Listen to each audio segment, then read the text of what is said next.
खरे सरांना नमस्कार. कुबल मॅडमना नमस्कार. उपस्थित सर्व मान्यवरांना नमस्कार आणि सर्वांचे मनःपूर्वक स्वागत. आज आपण सरांकडून तंत्रमंत्र व उपासना या कार्याविषयी शाळेविषयी जाणून घेणार आहोत. तर उपासना म्हणजे सतत स्थिर व अखंड चिंतन. मंत्र म्हणजे फक्त शब्द नाहीत तर शब्दांचा संच, स्वर आणि अर्थ याद्वारे आपण आपली इष्टवृत्ती सोबत आपण आपली उन्नती पण करू शकतो. तसेच मंत्र व उपासनेद्वारे विशिष्ट विशिष्ट कालावधीसाठी किंवा आयुष्यभर पण ही करता येते. तर याविषयीचे विवेचन आज आपण सरांकडून जाणून घेऊया. मी सरांना विनंती करते की त्यांनी आजच्या लेक्चरला सुरुवात करावी. Thank you sir. धन्यवाद मॅडम, धन्यवाद. तुमचं पहिल्यांदा स्वागत करतो आणि सर्व इत्यादी आपल्याकडे असलेले उपस्थित असलेल्या सगळ्यांचं स्वागत आहे. त्यामध्ये दळवी साहेब आहेत, कुबल मॅडम आहेत, हळदणकर मॅडम आहेत, देशमुख मॅडम आहेत, सर्व कुलकर्णी आहेत. तर इत्यादी सर्वांचं स्वागत आहे. आणि आज आपण एक पत्रिका मांडणार आहोत. कदाचित 2 पत्रिका असतील. तर कृपया एक विनंती आहे, हळदणकर मॅडम यांचं स्वागत आहे, की मध्ये स्वतंत्र प्रश्न विचारू नका. पहिल्यांदा पूर्णपणे जे काही नियम आहेत, जे दुःख येतंय कशामुळे येतंय, तर ते पहिला अभ्यासा. म्हणजे जातकाच्या जीवनामध्ये येणारा जो वाईट काळ आहे, कालावधी आहे, तो कशामुळे निर्माण झालाय. आणि दुसरी गोष्ट की आपण जसं गेल्या वेळेला हे केलं की कोणत्या राशीमध्ये ग्रह आहे, त्या राशीचा स्वामी कोण आहे आणि ते स्थान कोणतं आहे, त्याला अनुसरून जातकाच्या जीवनामध्ये काही संकटांचा जो काही मोठा व्याप असतो तो कसा निर्माण होतो, तर त्याच्याबद्दल आपल्याला पहिल्यांदा बघायचं आहे. इत्यादी तंत्रमंत्र कार्यशाळेसारखी आपली शाळा नाहीये. याच्यामध्ये इन डिटेल्स मध्ये तुम्हाला प्रत्यक्ष पत्रिका दाखवून नंतर त्या व्यक्तीला कशा माध्यमातून दुःख निर्माण झाली असतील, का झाली असतील, ती निवारण करण्यासाठी आपल्याला त्याचं काय करायला हवं, हा सगळा जो काही भाग आहे तो आपण घेणार आहोत. तरी सुद्धा एक विनंती आहे की कृपया तुम्हाला जर काही विचारायचं असेल तर ते नंतर विचारा. पण मध्ये मध्ये माझ्या पत्रिकेमध्ये हे आहे ते आहे त्याला काय होईल, तर ते कृपया करून हे करू नका. कळलं? तर धन्यवाद. मी सगळ्यांचं पुन्हा स्वागत करतो. आणि मॅडम, पत्रिका जी मांडा आणि त्याच्यावरती आपण विचारधारा सुरू करू. होय सर. सर, एक प्रश्न विचारू का प्लीज? हा, बोला बोला. नोट्स लिहून घेऊ का, आम्हाला याचं रेकॉर्डिंग मिळेल? हो. रेकॉर्डिंग फक्त टेलिग्रामलाच आहे मॅडम. नोट्स आता जसं असं मी बोलतो, ती पत्रिका जी असेल ती पत्रिका लिहून खूप घ्या. फास्ट ना नाही करता येत, म्हणून म्हटलं आधी विचारावं. सर मी बोलू एक मिनिट. पराग बोलतो सर. बोला. मला सर टेलिग्रामचं हे सांगा ना, आयडी काय? टेलिग्राम हाच नंबर आहे, 8108001000. अच्छा. हा, तोच ओके, नंबर थँक्यू सर. आहे. त्याच्यावर तुम्हाला व्याख्यान धन्यवाद. मिळेल, recording. Okay sir, thank you sir. ठीक आहे, ठीक. धन्यवाद हा, सर, खूप खूप धन्यवाद. धन्यवाद, धन्यवाद.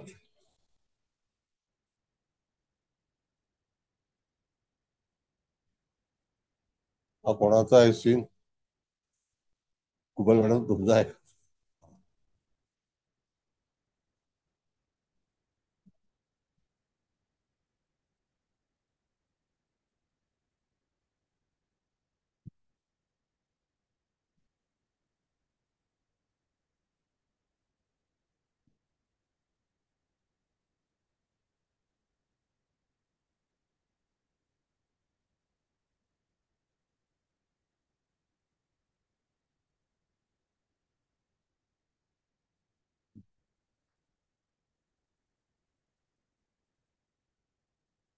बर, आता ही तारीख लिहून घेणे.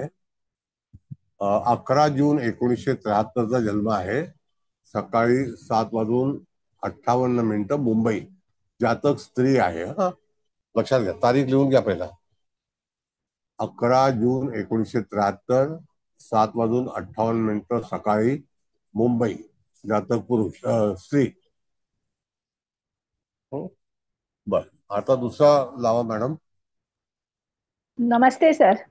नमस्ते, नमस्ते.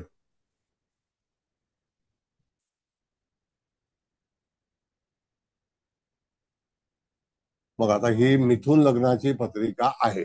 आता तुमच्याकडे पत्रिका जर आली तर त्यावेळेला आपल्याला जातक सांगतो की मला अमुक एक त्रास होतोय, तर त्या ठिकाणी कशामुळे त्रास होतोय, कोणती ग्रहस्थिती अशी आहे, की त्याच्यामुळे जातकाच्या जीवनामध्ये या सगळ्या गोष्टीचा त्याला भोग भोगावा लागतो किंवा वाईट काळामधून त्याला जीवन जगावं लागतं. आता याच्यामध्ये बघा, ही पत्रिका पूर्णपणे एका स्त्रीची आहे. पत्रिका अत्यंत दूषित झालेली आहे. तर अशी पत्रिका तुमच्याकडे आल्यानंतर तुम्हाला कळलं पाहिजे की बाबा इथे केतू, शनी, शुक्र आणि बुध हे 4 ग्रह जे आहेत ते लग्न स्थानामध्ये आहेत. लग्न कोणतं आहे तर मिथुन लग्न आहे, म्हणजे ते बुधाचं आहे. आता ज्याचं लग्न आहे मालकीचं, तो बुध ग्रह हा सुद्धा त्याच्यामध्येच अडकलेला आहे. आता इथे भाग असा आहे की मंगळ आणि शनी, इथे थोडीशी दृष्टी टाका तुम्ही. दोघही 0-0 अंशाचे आहेत, जस्ट अरायवल. जसं मंगळ म्हटलं तर मीन राशीमध्ये जसं आगमन आहे, तसं शनीचं सुद्धा जस्ट आगमन आहे. दोघांचाही हा केंद्रयोग आहे आणि सर्व ग्रहांची दृष्टी राहूच्या मुखात आहे. म्हणजे शुक्र, के शनी आणि बुध हे तीनही राहूच्या मुखात पाहत आहेत. मंगळ दशमात आहे, त्याचा शनीशी केंद्रयोग आहे. हा सुद्धा एक प्रकारे वाईट योगच म्हटला जातो. शनी त्याच्यावरती दृष्टीने पाहतो, मंगळ त्याच्यावर दृष्टी पाहतो. हे एक युद्धाचं कार्य आहे. तसंच ह्या जातकाच्या जीवनामध्ये सुद्धा युद्धासारखीच परिस्थिती निर्माण झाली आणि त्या व्यक्तीला तोंड देता देता अतिशय भयंकर त्रासाला सामोरं जावं लागलं. तर त्याला कारण काय आहेत तर तुम्हाला पहिल्यांदा कळलं पाहिजे की तुम्ही उपासना करणार आहात का काय करणार आहात. आता हा चंद्र जो आहे हा 4 अंशाचा दरिद्र अंशामध्ये आहे, हे पण लक्षात.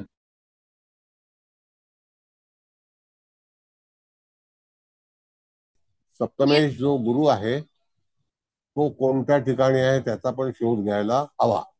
मॅडम, तो अष्टमात आहे का गुरु मकरेला? हो हो, अष्टमात आहे. हो सर. हा. इथे दिसत नाही म्हणून. अच्छा. तर मग अशा तऱ्हेने त्या जातकाच्या जीवनामध्ये हे प्रथम स्थान, म्हणजे देहाला बरीचशी पीडा झालेली आहे आणि ती पीडा जी आहे ती आज जन्म जातकाच्या जीवनामध्ये, आता 1973चा जन्म आहे, म्हणजे जातक आता 50च्या जवळपास 52 वर्षाचं झालेलं आहे.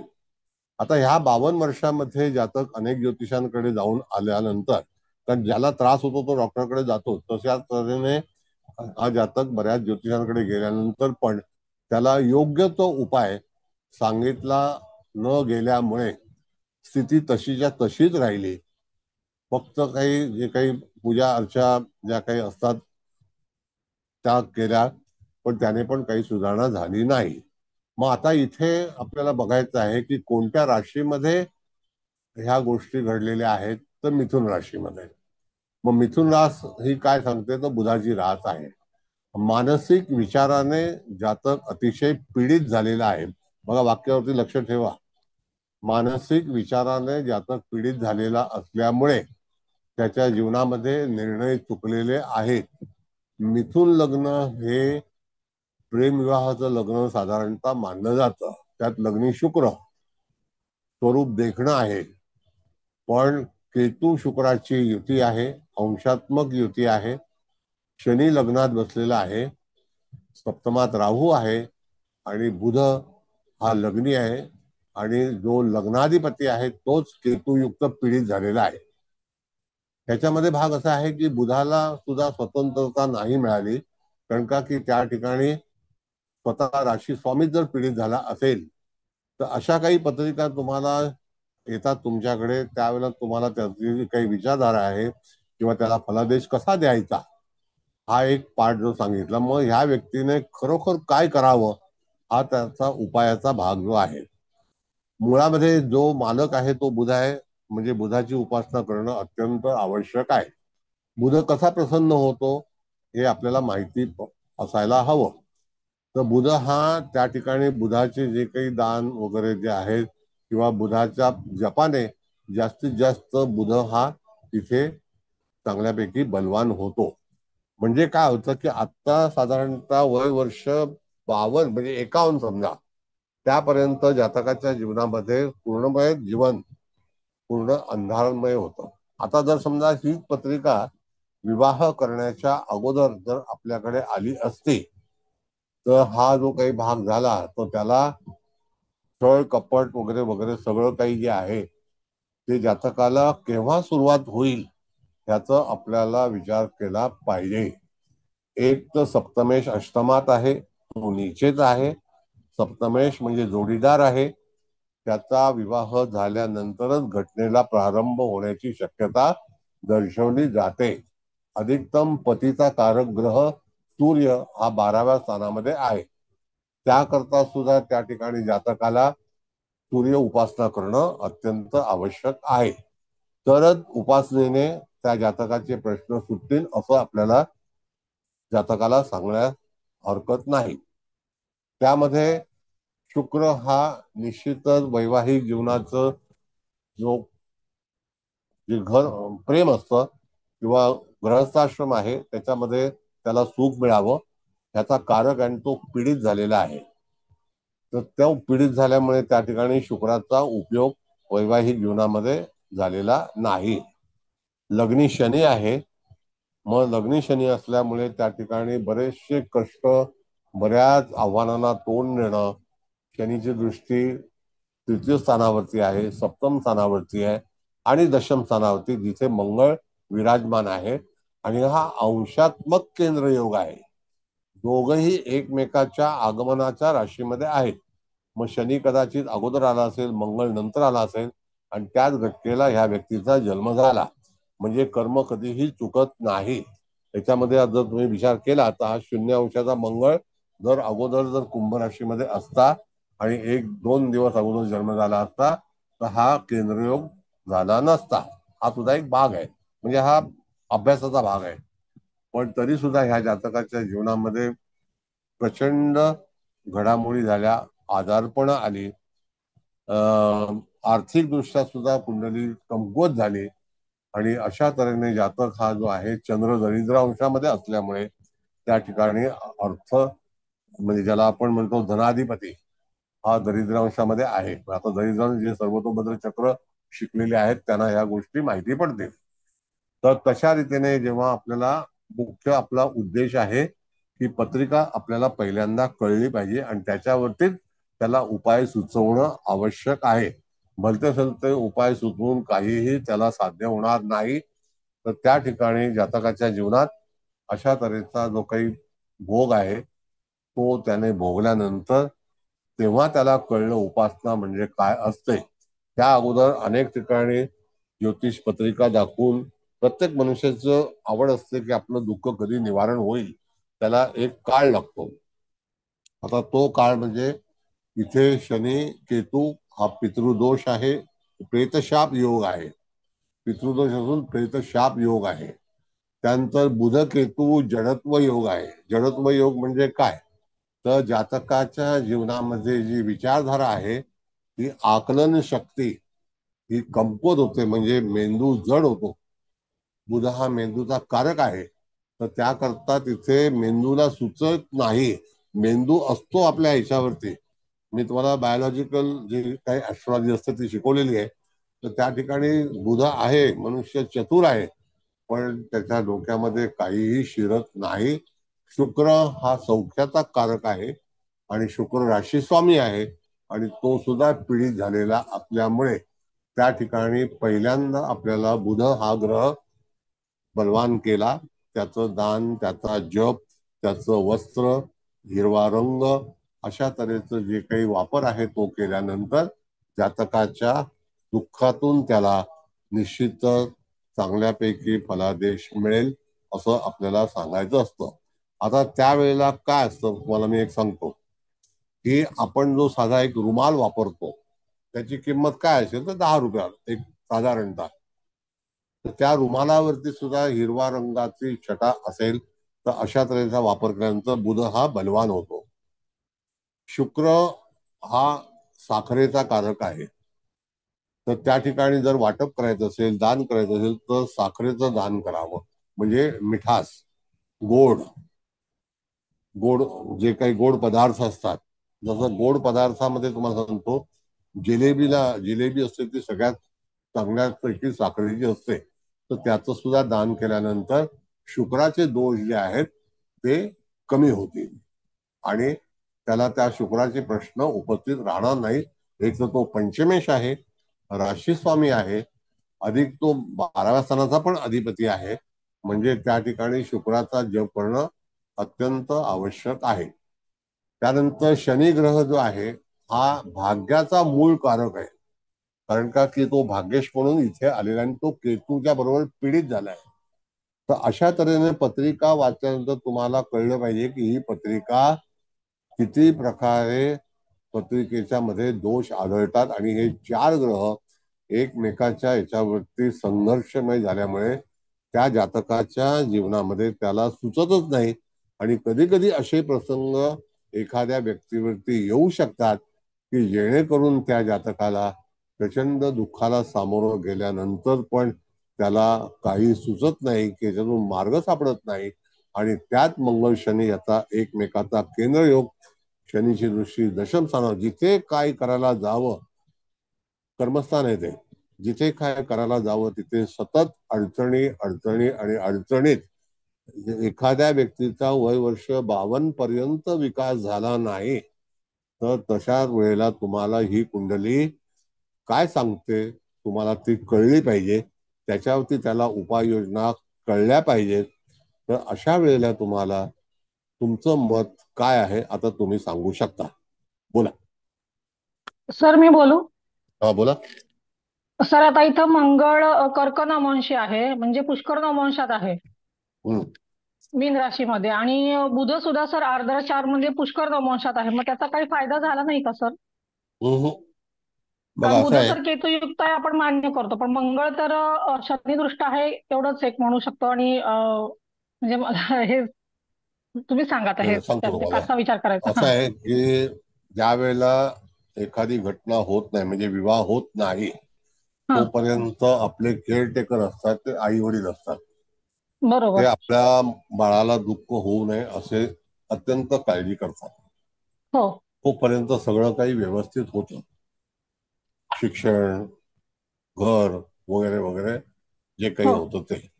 पण कालांतराने लग्न झाल्यानंतर जीवन बदलतं माणसाचं आणि हो. त्यावेळेला संकटाला सुरुवात झाली. वय वर्ष 21. बर. आता जर 72चा 73चा जन्म असेल म्हणजे वय वर्ष 21ला साल कोणतं असेल? 94. हो. 94. बरोबर. 94ला कुंभ राशीमध्ये शनी होता. 94ला हा, कुंभ बघा. राशीमध्ये शनी. हं. आणि तो भाग्यात म्हणजे भाग्याची हो, दिशा कुंभ जी राशीत शनी आपल्याला होता. हो. हो, मग कुंभेत. बर. भाग्यात शनी चालला होता. आता बरोबर. अशा वेळेला त्या ठिकाणी जातकाला काही सुचलंच नाही. घरचा एवढा त्रास झाला, एवढा त्रास होत होता, पण जातकाने योग्य ठिकाणी पत्रिका न दाखवल्यामुळे त्या जातकाला, आता तुम्ही म्हणालात की पुष्कर नवमाश हा विषय अतिशय भिन्न आहे. जर समजा केतुयुक्त जर समजा त्या ठिकाणी एखादे ग्रह पुष्कर नवमाशामध्ये असतील तरी सुद्धा त्याचा फायदा होईल का? तर फायदा हा जो आहे हा तिच्या लहानपणी त्या व्यक्तीला चांगल्यापैकी झालेला आहे. पण कालांतराने अच्छा. जीवन बदललं. आता जीवन बदलल्यानंतर शनीची 7वी दृष्टी, शनीची 10वी दृष्टी, हो. त्या सप्तमेश अष्टमात, सप्तमात राहू, हा जो सगळा भाग जो आहे, आता पुष्कर नवमाशामध्ये राहू आणि केतू काही येत नाही. नाही येत. हो. पण शुक्र हा जर पारंपरिक रीतीने पाहिलं तर त्या ठिकाणी तो पीडित आहे. हो. कळलं का? केतू आणि शनीमुळे हा, त्याचे हे फळ झालं. मिळाली नाही आहेत चांगली. हो. मग अशा वेळेला त्या ठिकाणी जातकाच्या जीवनामध्ये अनेक संकट उपस्थित झाली. पहिल्यांदा संकट उपस्थित झाली ती कौटुंबिक, म्हणजे ज्या ठिकाणी तिचा विवाह झाला त्या कुटुंबामध्ये दुःखाला प्रारंभ झाला. नंबर 1. अच्छा. कारण का मार्केश आहे ना मॅडम. हो. हो. मार्केश आहे. बरोबर. मग आता इथे जेव्हा आपण पत्रिका पाहतो तर मार्केश दरिद्रांशामध्ये आहे. तर जेव्हा एखाद्या स्त्रीचं किंवा पुरुषाचं नवीन जीवन सुरू होतं त्यावेळेला त्याचा जो फटका आहे तो त्या जातकाला सहन करावाच लागतो, असा नियम आहे. म्हणजे अच्छा. पहिल्यांदा तुम्ही जेव्हा उपासना किंवा त्याला मंत्र किंवा तंत्र किंवा त्या ठिकाणी यंत्र ह्याचा जेव्हा तुम्ही विचार करता, आता जसं की यंत्रामध्ये जी पॉवर आहे, यंत्र अशी हजारो आहेत आणि उत्तर भारतामध्ये तर यंत्राला अतिशय मान्यता आहे आणि ही सगळी यंत्र आपल्यापर्यंत जी पोहोचलेली आहेत निरनिराळी, मग ती अंकशास्त्रातली यंत्र असो का डिझाईन ड्रॉइंग मधली यंत्र असो किंवा हं. श्रीयंत्र असो, ही सगळी उत्तर दिशेकडून आलेली आहेत. ओके. मग ती अशा वेळेला तांब्याची जी यंत्र येतात सर, ती चालू हा शकतात ते का सर? हो चालतं ओके. ना ते. मग यांनी म्हणलं गुरुचं यंत्र जरी त्याचं काही पूजा वगैरे केली असती तरी सुद्धा थोडाफार फरक पडला असता का सर? नक्की नक्की. पहिला म्हणजे तो योग्य ज्योतिषाकडे गेलाय का, हा पहिला प्रश्न आहे मॅडम. बरोबर आहे. हो. ज्याने हा अभ्यास केलाय तोच त्याला सांगू शकेल. नुसती नक्की दक्षिणा नक्की. घेऊन उपजीविका करणं योग्य नाही. बरोबर आहे. आता इथं आरोग्याच्या बाबतीत जर बघायला गेलं तर षष्टेश मंगळ पण आपण पुष्कळ वंशाचा जर विचार करायला गेला तर तो अगदी म्हणजे अगदी कुठल्या ग्रहांनी वेढलेला नाही, जरी शनी दृष्टीत असला तरी सुद्धा. तर मग त्याचा थोडाफार पण त्यांना फायदा नाही मिळाला सर. बिलकुल शनीने सगळं ह्या मंगळाची वाट लावून टाकली. बरोबर. कळलं का? आणि तुम्ही नेहमी सांगता सर शनीच्या 10व्या ठिकाणी कोणी चालत नाही शनीला. ना बिलकुल चालत बरोबर नाही. सर. हो हो सर, ते आठवलं होतं. बरोबर. आणि अंशात्मक शून्य शून्य आहे बघा. हो हो. अंशात्मक केंद्र योग आहे. हो. तेच जर समजा 2 दिवस अगोदर जन्म झाला असता तर ते अंश तिथे आलेच नसते. नसते आले. मंगळ हो, राष्ट्रात कुंभेत झालं. असतात. हो हो. येस. तर बरोबर. हा एक भाग आहे. मग आता अशा व्यक्तीला हे सगळं जे काही सहन करावं लागलं, तर त्याला कारण आता त्याला उपाय आपल्याला सुचवायचे आहेत. आपला मुख्य विषय आहे की हो. दुःख का आलं आणि त्याच्यावरती आपल्याला त्याला काय सुचवायचं आहे. तर बरोबर. त्याला हो. सुधारणा पहिल्यांदा राशी बुधाची आहे. म्हणजे त्या बुधाला ज्या राशीमध्ये ज्या घराला गळती लागली त्या घराची कौलं पहिल्यांदा रिपेअर करायची असतात. नाहीतर पाणी गळतच राहणार. कळलं का? जसं टेरेस फ्लॅट असेल आणि वरून गळत असेल तर त्या फ्लॅटची किंमत शून्य. तशाच प्रकारे इथे मिथुन राशीमध्ये लग्न स्थानामध्ये हे सगळे व्याप तयार झालेले आहेत. म्हणजे तुम्हाला जो राशी स्वामी आहे तो सुद्धा याच्यामध्ये बाद झालाय. बाद झालाय म्हणजे तो त्याचं चालतच नाही काही. तर त्याला चालण्यासाठी म्हणून त्याच्या शक्तीला प्रोत्साहन दिलं पाहिजे. त्याची पॉवर आपल्याला आली पाहिजे. मेंदू हा सगळ्यांनाच असतो, पण तो कुठे आहे, वापरायला पाहिजे का, त्याला सुचत नाही. म्हणून अशा वेळेला कधी कधी जातकाचे निर्णय चुकतात, त्याला आठवत नाही, त्याला काही गोष्टीला योग्य निर्णय घेता येत नाही. असे बरेचसे प्रश्न ह्या व्यक्तीच्या जीवनामध्ये उपस्थित झालेले आहेत. म्हणून पहिल्यांदा बुध हा ग्रह आपल्याला बलवान करणं आवश्यक आहे. तो राशीच्या मध्ये हे सगळे ग्रह झालेत. राशी स्वामी सुद्धा त्याच राशीमध्ये ज्याचा मालक युतीमध्ये आहे. बरोबर आहे. आणि दुसरा भाग असा आहे की याच्यामध्ये शनी शनी लग्नी आलेला आहे. हा एक पूर्व दिशेचा एक प्रकारे व्यापच आहे आणि तो केतुयुक्त प्रेतशाप योगात आलेला आहे. जरी तो 0 अंशात असेल तरी सुद्धा त्या ठिकाणी एका घरात जिथे केतू आणि शनी वास्तव्य करतोय तर त्याला प्रेतशाप योग म्हणून विचार केलेला आहे. बरोबर आहे. म्हणजे तुम्हाला इथे शनी केतूच्या प्रेतशाप योगाची उपासना ही शिवभक्तीनेच निवारण होईल. वाक्य लक्षात ठेवणे.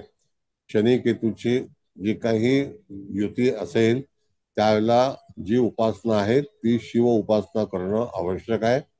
मग त्यावेळेला प्रदोष जी तिथी असते त्याचा उपवास करणे, त्या तिथीला शिवमंदिरात जाणे, अभिषेक करणे, शिवाला जी आवडती गोष्ट आहे, आपण कालच्या क्लासमध्ये शिकलो होतो, डमरू वाजवणं, भस्म. शिवाचं आवडतं काय आहे तर भस्म आहे. जे अग्नी जळल्यानंतर राहणारं भस्म असतं ते शिवाला जास्ती पसंती असते. शिवाला अग्नी पसंती नाही, अग्नी होम आहे. पण शिवाच्या मंदिरामध्ये भस्म ही आवडती गोष्ट आहे. म्हणून शिवभस्म महत्वाचं आहे. उज्जैनला तर प्रत्येक दिवशी जेव्हा शिवाचं जे काही प्रार्थना केली जाते, उपासना केली जाते, पूजा केली जाते, त्यावेळेला सकाळी जे काही प्रेत जळलेलं असतं रात्री त्याची राख आणून तिथे पूजेला ठेवली जाते. असा हा नियम आहे. माहितीये का काही लोकांना? हो पाहिली सर. सर. हो हो सर, सर, ऐकलंय माहिती आहे. ऐकलंय हे हे. सर तुमच्याकडूनच कळते. हो सर. म्हणजे हे नाही असं माहित. का असतं, तर तुम्हाला ह्या अनुषंगाने असा विचार केला पाहिजे की शिवाला आवडतं राख. मग त्या राखेचा पण तुम्हाला उदबत्तीची जरी राख मिळाली, म्हणजे ती उदबत्तीचा काही जो काही हे असतो तो सुद्धा तुम्ही टिक्का म्हणून लावला तरी सुद्धा त्याचं संरक्षण होतं. व्यवस्थित लक्ष द्या. मग इथे शिव उपासना अत्यंत महत्वाची आहे. केतू शुक्राची बाधा जी आहे, तर शुक्र ही देवी गॉडेस याचा कारक आहे. शुक्र महालक्ष्मी सुद्धा आहे. तसंच बुध हा त्या ठिकाणी सुद्धा देवीचा कारक आहे, पण तो जडत्व योगामध्ये आहे. तर जडत्व योग सुद्धा ज्या वेळेला आपल्याला संपुष्टात आणायचा असतो त्यावेळेला तुम्हाला शिव उपासनाच करावी लागते, जेणेकरून जो शिव आहे तर तो आपल्याला चांगली बुद्धिमत्ता देव आणि त्याचं चांगल्यापैकी यश मिळव. त्याच्याकरता ह्या संपूर्ण कुंडलीला तुम्हाला शिव उपासनेशिवाय मार्ग सापडणार नाही. शनी लग्नी असल्यामुळे बराचसा विलंब काही प्रश्न सुटण्यामध्ये जातकाला लागू शकतो, असं स्पष्टीकरण तुम्हाला जातकाला देता आलं पाहिजे. आणि जेव्हा उपासना तंत्र मंत्र जे आहेत तर त्याची पूजा असताना तुम्हाला बुधाचं यंत्र उपलब्ध आहे. बुधाचं यंत्र कास्यामध्ये जर समजा बनवून तुम्हाला कोणी दिलं तर त्या ठिकाणी बुधाचा उपाय हा योग्य होतो. कास्याच्या भांड्यामध्ये पाणी पिणं, जेवण घेणं, त्यावेळेला कास्याच्या वाटीमध्ये तिथे भाजी किंवा तत्सम काही पदार्थ खाणं, तर बऱ्याच वेळेला बुधाचं जे मेटल आहे तर त्या थेरपीला तुम्हाला कास्य वापरता आलं पाहिजे. हा एक भाग आहे. त्यानंतर तुम्हाला शनी हा लोखंडाचा कारक आहे. तो लोखंडाचं दान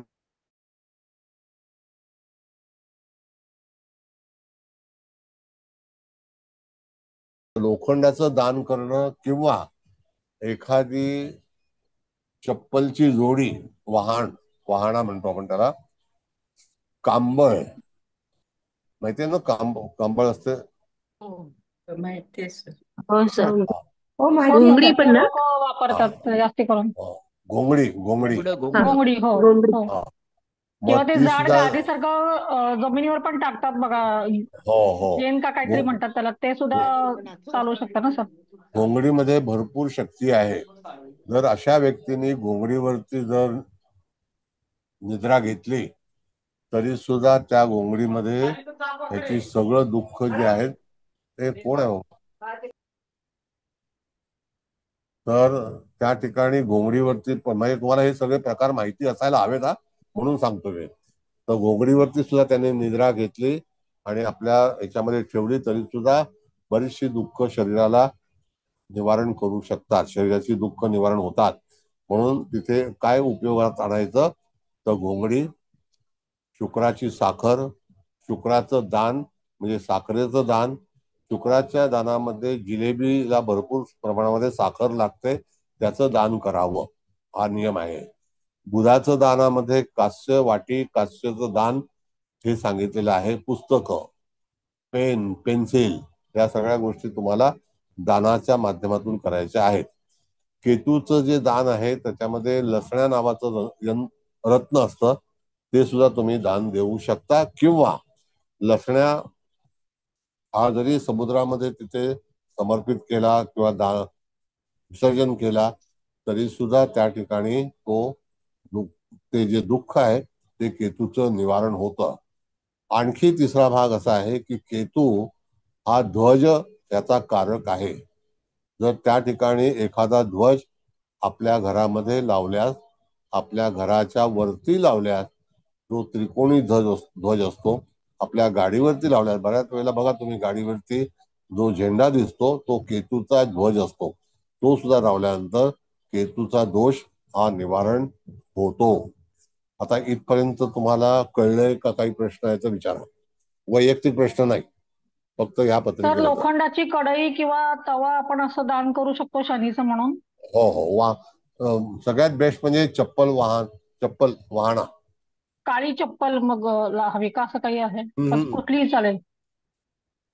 बघा, चप्पल हा चामड्याचं जे बनवलं जातं कोल्हापूरला, हा, तसं. त्याची जोड सगळ्यात जास्ती दानामध्ये सांगितलेले हो. आहेत. किंवा लोखंडाचं भांड म्हणजे स्टीलचं भांड, तुम्ही म्हणताय कढई, कढई हा, पण कढई चालेल. किंवा तवा. हा. हो, चालेल चालेल चालेल. बरं, तिसरा भाग असा आहे की तळलेले पदार्थ जर कावळ्याला तुम्ही खायला दिले तर बरचसं दुःख तुमच्या हाताने तळलेले पदार्थ, उदाहरणार्थ कावळ्याला आवडतं चण्याच्या पिठाचे पदार्थ. त्याच्यामध्ये सगळ्यात आवडती जी गोष्ट आहे ती कांदा भजी आणि बटाटा भजी. बटाटा वडा नाही, कांदा भजी आणि बटाटा भजी ही जर स्वतःच्या घरात तळून सुद्धा जर तुम्ही दान केली, म्हणजे ठेवली तिथे, तरी सुद्धा त्या ठिकाणी दुःख निवारण होतं. अशा बरेचशा गोष्टी ज्या आहेत त्या तुम्हाला माहिती असणं गरजेचं आहे. आणि सर, हे शनीचं दान आहे का कावळ्याला द्यायचं ते? हो हो हो हो हो. हो हो. हे तिथे तुम्हाला केतूचं पण सांगितलं. केतू हा ध्वजानेच त्या ठिकाणी तुमचं जे काही तिथे नालस्ती झाली असेल, टीका झाली असेल, तर त्या ध्वजामध्ये एवढी शक्ती आहे की तुम्हाला ते परत ध्वज मिळवून देईल. सर, तो आलं? ध्वजाचा रंग कसा असावा? त्रिकोणी तुम्ही म्हणालात, हो त्रिकोणी हो असावं, पण गुला रंग आपला काय भगवा स्पेसिफिक? भगवा. भगवा. ओके. कसं आहे तुम्हाला सांगतो मी मॅडम, की पूर्वीच्या काळामध्ये बघा लग्न किंवा समारंभ व्हायचे त्यावेळेला पताका लावायचे. हो केतूचं हो, खरं हे पताका जे आहे ना ते लावायचे. पताका, तर त्याला हम्म. एक अर्थ होता. आता आपण सगळं ते विसरलेलो आहोत. आता सगळं मॉडर्नाइज झालं. पण तुम्ही लहानपणी बघितलं असेल तर सगळ्या ठिकाणी गावामध्ये, शहरामध्ये सुद्धा पताका उत्सवामध्ये जास्तीत जास्त वापरली जायची आणि ती कागदाची असायची. हो, कागदी पताका असायचा Yes. सर. हो. त्याला काहीतरी निमित्त होतं, कळलं का? त्याला कारणं होती काही. मग अशा तऱ्हेचं जर समजा अशा ह्या व्यक्तीने जर कार्य केलं, दान केलं किंवा त्याचा वापर केला, तर निश्चित त्या दुःखामध्ये बदल होईल, म्हणजे फरक पडेल आणि दुःख निवारण होईल. आता भाग असा असतो मॅडम की कालाय तस्मै नमः. ज्या वेळेला काळ येतो त्यावेळेला चांगला ज्योतिषी, चांगला डॉक्टर, चांगले लोक, चांगला पती, चांगली बायको, चांगली आई, चांगले वडील मिळतात. त्याच्याशिवाय ते मिळत नाही, ते नशिबामध्ये असायला हवं. मग अशा वेळेला ही पत्रिका पाहताना तुम्हाला कळेल की ह्या व्यक्तीला किती अत्यंत दुःखकारक घटना भोगाव्यास लागल्या असतील. आता तुम्ही सगळे उत्तम हो सर. ज्योतिषी आहात, म्हणजे तुम्हाला पत्रिका, मला असं वाटतं तुमच्या हातचा मळ झालेला आहे पत्रिका पाहणं म्हणजे. एवढी तुमची तयारी सगळ्यांची झालेली आहे. सर, नाही वाटत का घरात पण तुम्हाला? लावू शकतो का पताका आपण, बुध जर हो खराब वगैरे हो असेल? हो हो. तुम्हाला सांगतो मॅडम की आपला हा. तिरंगा मिळतो ना, हा. तर त्या तिरंगाच्या जी काठी असते की नाही, तशी काठी पताका, एक आपण जी पतंग बनवतात ना त्याचा हो. पेपर, तुमच्याकडे जो ब्लॉटिंग पेपर वगैरे असतो, ब्लॉटिंग पेपर. हो हो. तो सुद्धा तुम्ही त्याची काठी घेऊन घराच्या वरती हे लावू शकता. त्याचा पण झेंड्याचा वापर करू शकता. ओके. आता फ्लॅट मध्ये आपण म्हणजे दरवाजाच्या बाहेर वगैरे हो पण हो लावू शकतो सर? हो हो. कोणी काय बोले ह्याचा विचार करू नका, लक्षात घ्या. ओके. लोक आणि घरातही असं पूर्वी जसं तुम्ही आता सांगितलं लग्नाच्या वेळेला वगैरे लावायचं, तशी जरी तोरण करून लावलं तरी पण चालू शकतं सर? हो, आपण बघा ना लावत होतो पूर्वी, हो हो, पताकाचं पूर्वी तोरण लावायचं सर. लावत. हो, आता हो. आता बंद झालं सगळं. बंद झालं. हो सर. ओके. फक्त छान उपाय, प्लॅस्टिक लावू सोपा नका. उपाय. हो सर. हा, सोपा उपाय आहे. सोपा उपाय इथे एकदम. काय, हो सर. झेंडा कोणत्या दिशेला लावायचा वगैरे असं काही आहे कुठे का? कुठे असेल तरी, जिथे तुमचा दरवाजा असेल तिथे. अच्छा. दरवाजाच्या तर बाहेर झेंडा असलं तर. एक हा, काय म्हणता? झेंडा एक एक त्रिकोणी पाहिजे ना, कारण हो आपण जे हो. शिवसेनेचा वगैरे झेंडा बघतो ते दोन त्रिकोण नाही, असतात. तो तो तसं नाही, तसं नाही. हे आपल्याला सिंगल दोन, त्रिकोण. नाही नाही, दोन झेंड्याचा भाग, मध्ये एक चौकोन घेतला की नाही त्यातला एक त्रिकोण काढायचा, ऑटोमॅटिकली तो येस झेंडा येस तयार होतो. Yes yes. एक चौकोन घेतला की मधला त्रिकोण काढला, दोन झेंडे तयार होतात. तो तो केतूचा झेंडा असतो खरा. केतू हा ध्वजाचा कारक आहे, ध्वज म्हणतात त्याला. आपण झेंडा कोणत्याही म्हणतो. दिवशी लावायचं हा सर ते बोला. झेंडा? हा बोला. झेंडा कोणत्या दिवशी लावायचा सर? झेंडा कधीही लावा तुम्हाला ज्या वेळेला लावायचा असेल, पण त्या ठिकाणी संध्याकाळची वेळ असेल. केतू हे सगळे अंधाराचे कारक ग्रह आहेत ना सगळे. अच्छा. संध्याकाळच्या वेळेला लावा. कोणी काय विचारतंय ना मॅडम, बघा तुम्ही फ्लॅटमध्ये राहा का आणखी बंगलोमध्ये राहा, कोण लावे हे बोले, हे कशाला लावलंय बाबा, मुलांनी लावलं खेळण्यातलं, त्याच्याबद्दल फिकीर करू नका, पण तुमचं दोष निवारण झाला पाहिजे. कळलं? सर सर पुढच्या मी साईड विचारू टेरेस मध्ये लावायचा की पुढच्या दाराच्या समोर लावू शकतो आपला आपला दरवाजा दरवाजा. आणि आपल्या आणखी घरामध्ये. सर, किती हा, घोंगडी जे आहे तर चंद्रकेतू असलं तरी घोंगडी आपण वापरू शकतो का? हो हो, घोंगडी वापरण्यात तुम्हाला अनेक दुःख जी आहेत ती कमी होतात, रोग निघून जातात. रोग, ओके. रोगावरती एकमेव म्हणजे घोंगडीचा वापर करणे. तुम्हाला सांगतो की पूर्वी शेतामध्ये आपण जर बघितलं तर घोंगडीच घालून लोक शेती करायला जायचे, एक थेंब पण पाण्याचा स्पर्श व्हायचा नाही. हो. असं आहे. घोंगडी जर झोपलं तर तुम्हाला आजार पण येणार नाही.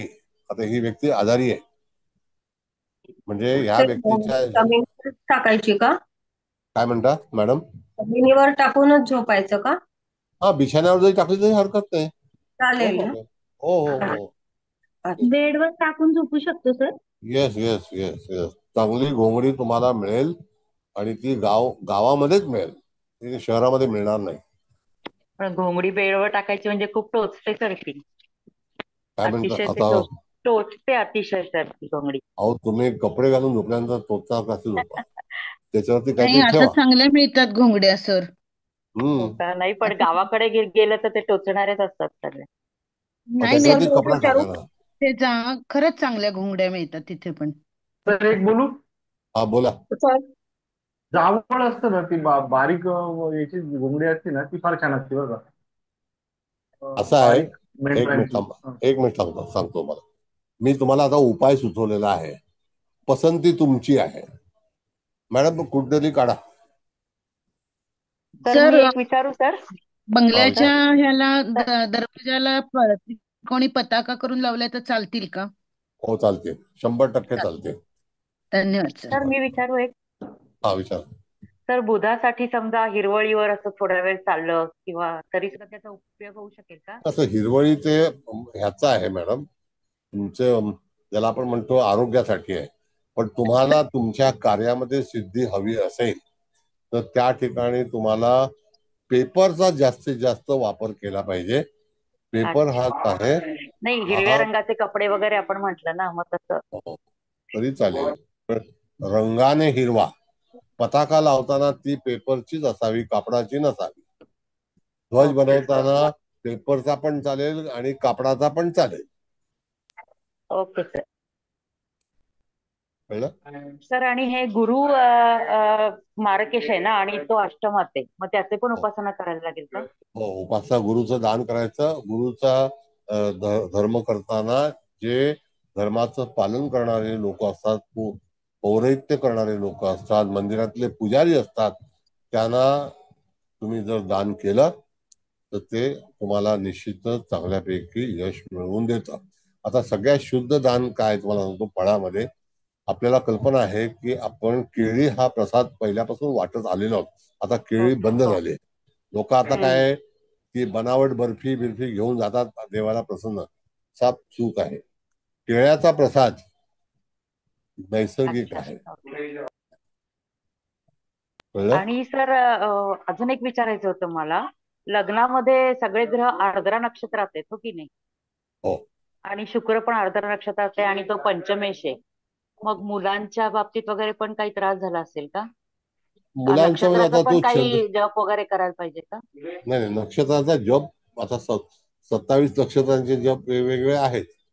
तर जपाचं केलं तरी हरकत नाही, वनस्पतीची पूजा केली तरी हरकत नाही. पण मुख्य आपला विचार काय आहे मॅडम, की हे दोष कशामुळे झालेले आहेत हे तुम्हाला इंट्रोडक्शन असणं माहिती पाहिजे, म्हणजे कळलं पाहिजे हो हो हो, समजलं. की जातकाच्या जीवनामध्ये ह्या घडामोडी घडलेल्या आहेत, याला कारण काय.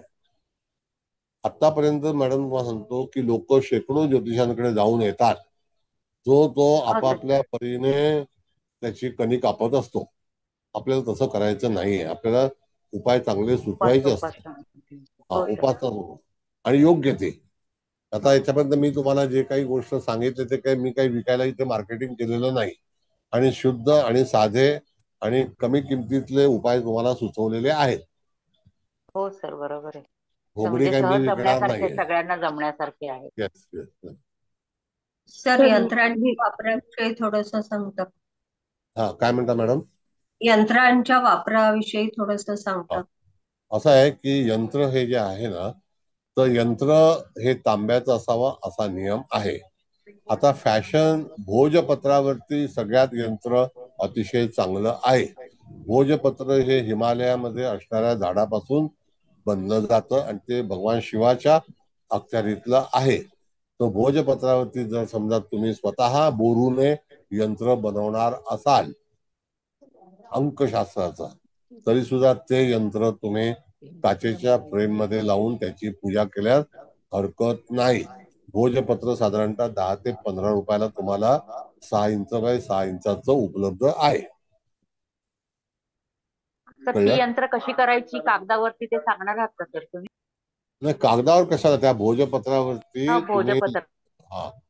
तुम्ही अष्टगंध असतं ना, त्या अष्टगंधावरती तुम्ही तिथे लिहू शकता बोरूने, अच्छा. किंवा माचीची काडी असते ना लांबी, त्याने बनवू हा सर, शकता. बरं. असं आहे. तर मला एक विचारायचं आहे. बोला. तर इथं आता मल्टिपल ग्रह आहेत, बुध शुक्र म्हणजे गुरु शनी असे सगळे. तर मग नवग्रहांची उपासना सांगू शकतो का आपण मग? हो हो हो, नक्की. आणि जी त्याच्यासाठी ना, आवश्यकता. हा Yes. हा बोला बोला बोला. हा तर त्याच्यासाठी मी एका ठिकाणी बघितलं होतं की नवग्रहांचं पेंडंट देवघरात ठेवून त्याची पूजा करायची. तर असं काही असू नाही, शकतं? सांगतो तुम्हाला, मी हा. सांगतो तुम्हाला. असं आहे मॅडम, पेंडन ही ओरिजिनल नसतात. नंबर 1, हम्म, ही सगळी पेंडन काचेची असतात. हम्म. अच्छा. कळलं का? हा. तर आपण जेव्हा पूजा करतो, जेव्हा आपले गुरुजी नवग्रहांच्या बद्दलचा वापर करतात, तर प्रत्येक सुपारीमध्ये देवाची तिथे आज्ञा असते. तर सुपारीला आपण पुजतो, तर गणपती ही सुपारीच्या माध्यमातून हे करतो. तसं हो. जर समजा नवग्रह तुम्हाला पुजायचे असतील, तर हा. एका तांब्यामध्ये प्रत्येक ग्रह हा, आणि मध्ये सूर्य, आणि जसे ग्रह असतात आपल्या जशी आकाशामध्ये स्थिती आहे तशा स्थितीमध्ये ते ग्रह तिथे मांडणी करून त्याची उपासना जरी केली तरी सुद्धा नवग्रह शांती झाल्यासारखंच आहे. म्हणजे पण सुपारीच्या जे माध्यमातून का? सुपारीचा, आणि जे तुम्ही यंत्र म्हणता किंवा पेंडन म्हणता, तर हो. ते काचेच असतं, त्याच्यामध्ये रत्न अच्छा नसतात. अच्छा, मग त्याच्यात शक्ती नसेल. ओके, बरं. काच असते शेवटी ते. हा हा. कळलं का? तर त्या हो, रंगीत काचा, हो. रंगीत काचा आहे. हा. सर, आणखी एक विचारायचं होतं मला की ग्रहांच्या देवता पण असतात ना, तर हो. ग्रहांची उपासना केव्हा सांगायची, ग्रहांच्या देवतांची उपासना केव्हा सांगायची? जसं आता बुद्धाचं विष्णू वगैरे. हा, आता जर समजा त्यातला जर तक्ता तुमच्याकडे असेल, तर त्याची उपासना म्हणजे पहिल्यांदा असं आहे की ग्रह याने देवता ठरवलेले आहेत की त्या देवतांची पूजा करावी. पण आपल्याला ग्रह दूषित झालाय, त्या ग्रहाला आपलंसं करायचं आहे, तर तुम्हाला दोन्ही गोष्टी करता येतील. एक तर नवग्रहाची पूजा पण करू शकता, किंवा त्यांच्या देवतेंचे पण करू शकता. अच्छा, पण पंचांगामध्ये कोणतं प्रत्येक, जवळचं कोणतं आपल्याला जास्त? नाही, दोन्ही मी सांगितलं तुम्हाला, तुम्हाला दोन्ही. सोपं काय पडेल. अच्छा, तसं बघायचं. जे जे सोपं असेल ते. Okay okay. अच्छा अच्छा, बरं कळलं ना? बरं. धन्यवाद. हो. धन्यवाद. तांब्यामध्ये नवग्रहांचं असतं ते चालेल का? हो, चालेल. थँक्यू. तांब हे अतिशय शुद्ध धातू आहे. मग ते नवग्रह चालू आणि शकतील ना पूजेला ना? जो पत्र्यामध्ये तांब असतो ना, त्याच्यामध्ये हा. कुठल्या तऱ्हेची भेसळ नसते. तेच पत्र्यामध्येच आहे. पत्र्याला भेसळ करता येत नाही. एखादं भांड बनवताना. हा, बोला. केतूचं जसं तुम्ही ध्वज लावायचं सांगितलं, तसं जर राहूचं काही उपाय करता येतो का? नाही, राहूचा ध्वज नाहीये. राहू हा पाताळ यंत्रीचा जो भाग आहे, तर राहूचं जे काही साहित्य आहे ना, ते साधारणतः जमिनीमध्ये पुरायचं असतं. आता तो विषय येईल त्याला मी तुम्हाला सांगतो. एक तर राहू हा तिथे धनुराशीचा नीचेच आहे. हो. राहू नीचेचा असल्यामुळे त्या जातकाच्या जीवनामध्ये अंतर्गत काही, ज्याला आपण म्हणतो अंडरग्राऊंड, काही घडामोडी, जे त्याला न कळत घडणाऱ्या गोष्टी ह्या राहूकडे आलेल्या आहेत. आणि राहू हा सायलेंट प्लॅनेट आहे. अच्छा. म्हणजे तुम्हाला त्याचं कल्पना येणारच नाही की काय करेल. म्हणून राहूच्या बाबतीमध्ये बी केअरफुल आहोत. ओके. कळलं? ओके.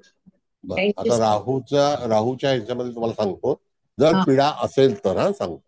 हा जर पीडा असेल तर आता जसं की चांगल्यापैकी गोमेद हा ॲसोनेट हा साधारणतः 150 ते 200 रुपये अतिशय चांगला उत्तम गोमेद कॅरेटला मिळतो. हा आणि हा 2 कॅरेटचं रत्न जर समजा तुम्ही उंबरठ्याच्या बाहेर हा. जर तिथे निक्षेप केलं जमिनीमध्ये, अच्छा.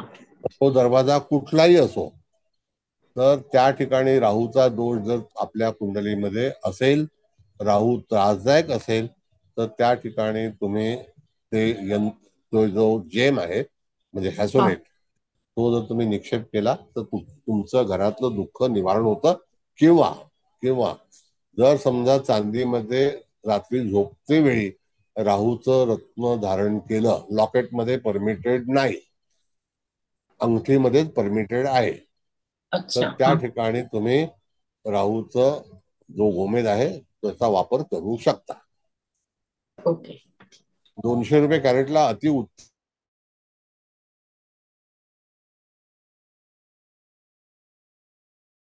होल करून त्याच्यामध्ये आतमध्ये निक्षेप करणे आणि वरून सिमेंट लावणे. अच्छा, थँक्यू. ते राहू एकत्र असले तरी, काय म्हणता? शनी राहू एकत्र असले तरी. हो, शनी राहू एकत्र असेल तो सुद्धा प्रेतशाप योग आहे. तर इथे सर तुम्ही सर नुसतं बाहेर चिटकवलं तर चालणार नाही का? ते फोडता येत नाही ना? नाही का? नाही, ड्रिल मशीन मिळते वायरमॅन कडे, ती आणा ओके. आणि हो साधारणतः का? अर्धा इंचाचा ड्रिल मारायचा. बरोबर बरोबर. राहू थँक्यू हा सर. पाताळ यंत्री प्लॅनेट आहे, म्हणून तिथे तुम्हाला ते यंत्र रत्न आतमध्ये निक्षेप करायचं असतं. कळलं? हा किती तर राहू 200 महाराजाचा झाले ना तरी सर? वापरायचा. तर इथे तुम्ही जडत्व योग म्हणालात ना, तर जडत्व योग बुध केतूमुळे आहे की बुध शनीमुळे हो, आहे? नाही, जड योग हा मॅडम राहू बुधाची युती, केतू बुधाची युती असल्यानंतर जडत्व योग निर्माण होतो. आता काय कुठल्याही गंमत स्थानात. आहे, हो, कुठल्याही स्थानामध्ये आपल्याकडे हं. पुस्तकामध्ये जडत्व योगाची भाषाचं वर्णन केलेलं नाही. हं. मला वाटतं तुम्ही क्वचित वाचलंय का कधी जडत्व नाही योग म्हणून नाही काय? वाचलं म्हणूनच विचारलं. नाही सर, कधी नाही ऐकलं. हा, जामित्र योग कधी ऐकलाय का? नाही. पहिल्यांदाच ऐकतोय सर हे शब्द तुमच्याकडून. हा, सर तर शुक्र राहू एकत्र ना, जामित्री म्हणजे? जामित्र म्हणजे शुक्र केतू, शुक्र राहूचा युती असेल, कितीही प्रयत्न केला तुम्ही तर त्याचं फळ हे जातकाच्या जीवनभरामध्ये कधी ना कधीतरी त्याला त्याचे चटके लागतातच. तर या जातकाला काय आजार झालाय? त्याला मानसिक विकार जास्ती आहे.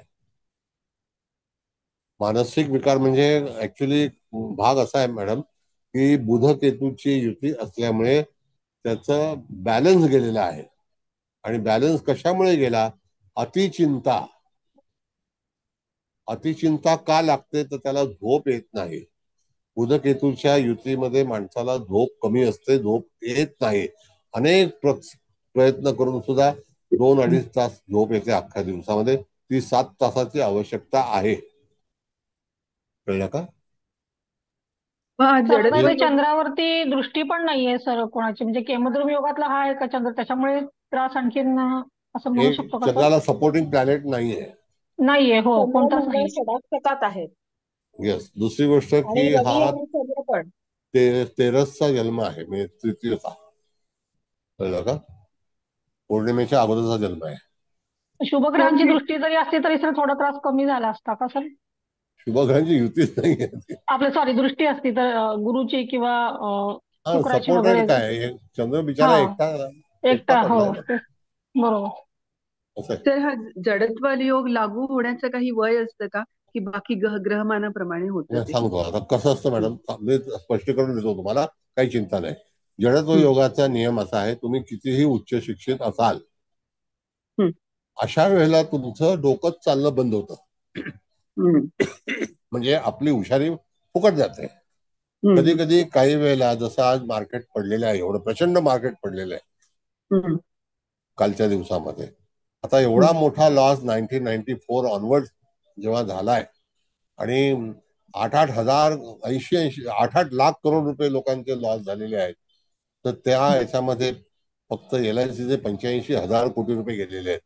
म्हणजे हा असा एवढा मोठा भूर्दंड तयार झाला. तसाच माणसाच्या जीवनामध्ये सुद्धा बुधकेतूमुळे व्यवसायाला पण बाधा होऊ शकते, नाही होऊ शकत असं नाही.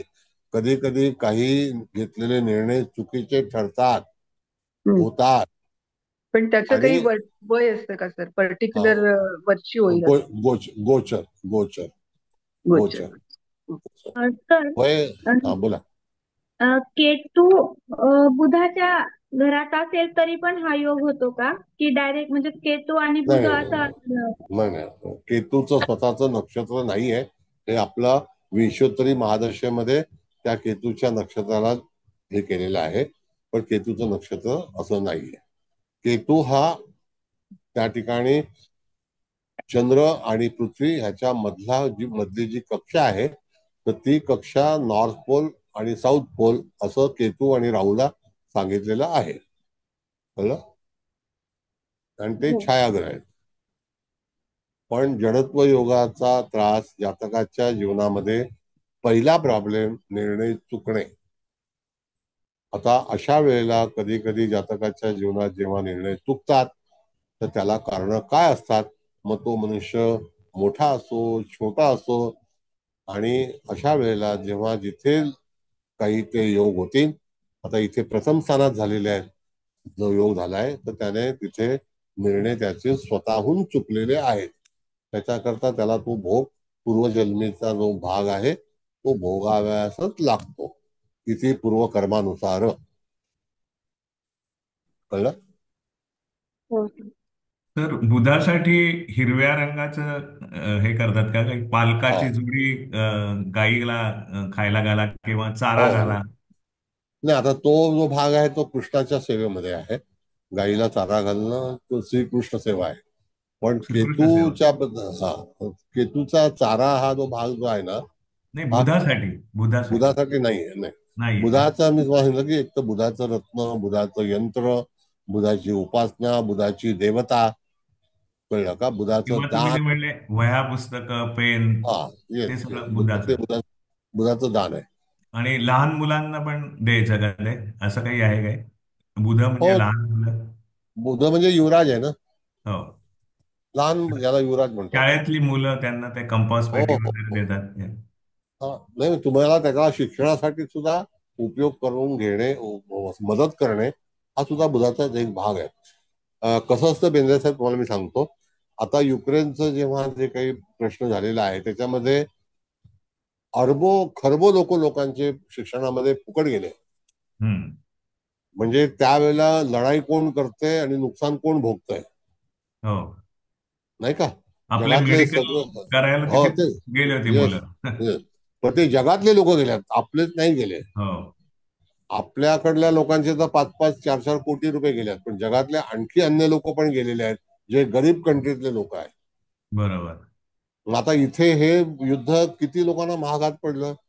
म्हणजे त्यावेळेला त्या ठिकाणी काही घेतलेले निर्णय चुकीचे ठरले ना.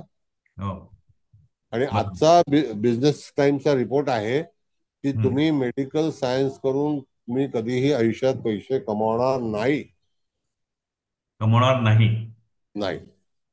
तुम्हाला जास्तीत जास्त पगार 40,000 रुपये साधारणतः मिळू शकेल. आता लीलावतीमध्ये किंवा इत्यादी ठिकाणी जे मेडिकल डॉक्टर आहेत, ज्यांची 10 वर्ष सेवा झालेली आहे, अनुभव झालाय, त्यांना फक्त 40,000 ते 50,000 रुपयेच पगार आहे. त्यांना साधी मोटरसायकल पण दिलेली नाही. पण सर बाहेर स्पेशालिस्ट कडे गेले की काय वाटेल ती फी मागतात. ऐका, स्पेशालिस्ट कोण असतो? डुप्लिकेट स्पेशालिस्ट आहे का? नाही, डुप्लिकेट नाही. हा, अच्छा, तुम्ही तसे म्हणताय युक्रेनवाले. नाही, सांगतो तुम्हाला कसं आहे. जसं तुम्ही जर बिहारला गेलात तर आपली साईड कार स्कूटर असते, त्याच्यामध्ये अँब्युलन्स आहे आणि त्याला म्हणतात झोला डॉक्टर. ते लोक चांगले पैसे कमवतात. ते सर्टिफाईड डॉक्टर नाही आहेत. हो. पण बिहार सरकारने असं सांगितलेलं आहे की इमर्जन्सीमध्ये एखादा आयुर्वेद केलेला किंवा उपाय करणारा हा सुद्धा डॉक्टर असू शकतो. आणि त्यांचे नियम काय माहितीये का, हम्म. की आपलं जर समजा जेवण तिखट झालं तर आपण हम्म. त्याच्यामध्ये गुळ वापरतो की नाही, म्हणजे जेवण हो. गोड होतं. तशा पद्धतीचं जे उपचार आहे ते त्या युनिव्हर्सिटीमध्ये शिकवलं जातं. अच्छा. असं आहे. बरं बरं. म्हणजे अगदी जुजबी याच. आपण मनुष्य रिपेअर होतो, हो. जुजबी नाही, बरोबर. रिपेअर होतो. साधे कसं साधे आहे, उपाय. हो हो हो हम्म. हो, बरोबर. असं आहे. आणि ते घोंगडीचं आहे ना, तर महाराष्ट्र राज्य विणकर महामंडळ म्हणून एक गव्हर्नमेंटचं आहे. आमच्या आहे. इथेच पुणे विद्यापीठाच्या बाहेर त्यांचा स्टॉल आहे. तर तिथे व्हेरी गुड. ऑफिशियली दुकान आहे त्यांचं, तर तिथे त्या चांगल्या प्रकारच्या घोंगड्या मिळतात म्हणजे. Yes yes yes. तर कुंभेचं शनी असेल तर आवश्यकता आहे का घुंगडीची? पहिली गोष्ट म्हणजे मॅडम, आजचा विषय कुंभेचा आहे का, मी पहिलंच सांगितलं होतं वैयक्तिक प्रश्न विचारू नका. बर. आजचा केतू शनीची युती आहे, हा. तर म्हणून घोंगडी सुचवलेली आहे. कुंभेचा शनी असल्यावरती, कुंभेचा शनी चांगला आहे, तो दशम स्थानामध्ये आहे, तर मग घोंगडी का वापरावं? घोंगडी सगळ्यांनी वापरली तरी चालते, काही फरक हा पडत नाही. सर, चालेल चालेल, थँक्यू सर. थँक्यू. सर एक प्रश्न विचारू? हा बोला.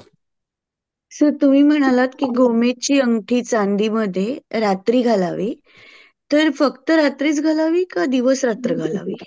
दिवसाचं काय गमत आहे का, की राहूला हा सूर्यप्रकाश आवडत नाही, नंबर 1.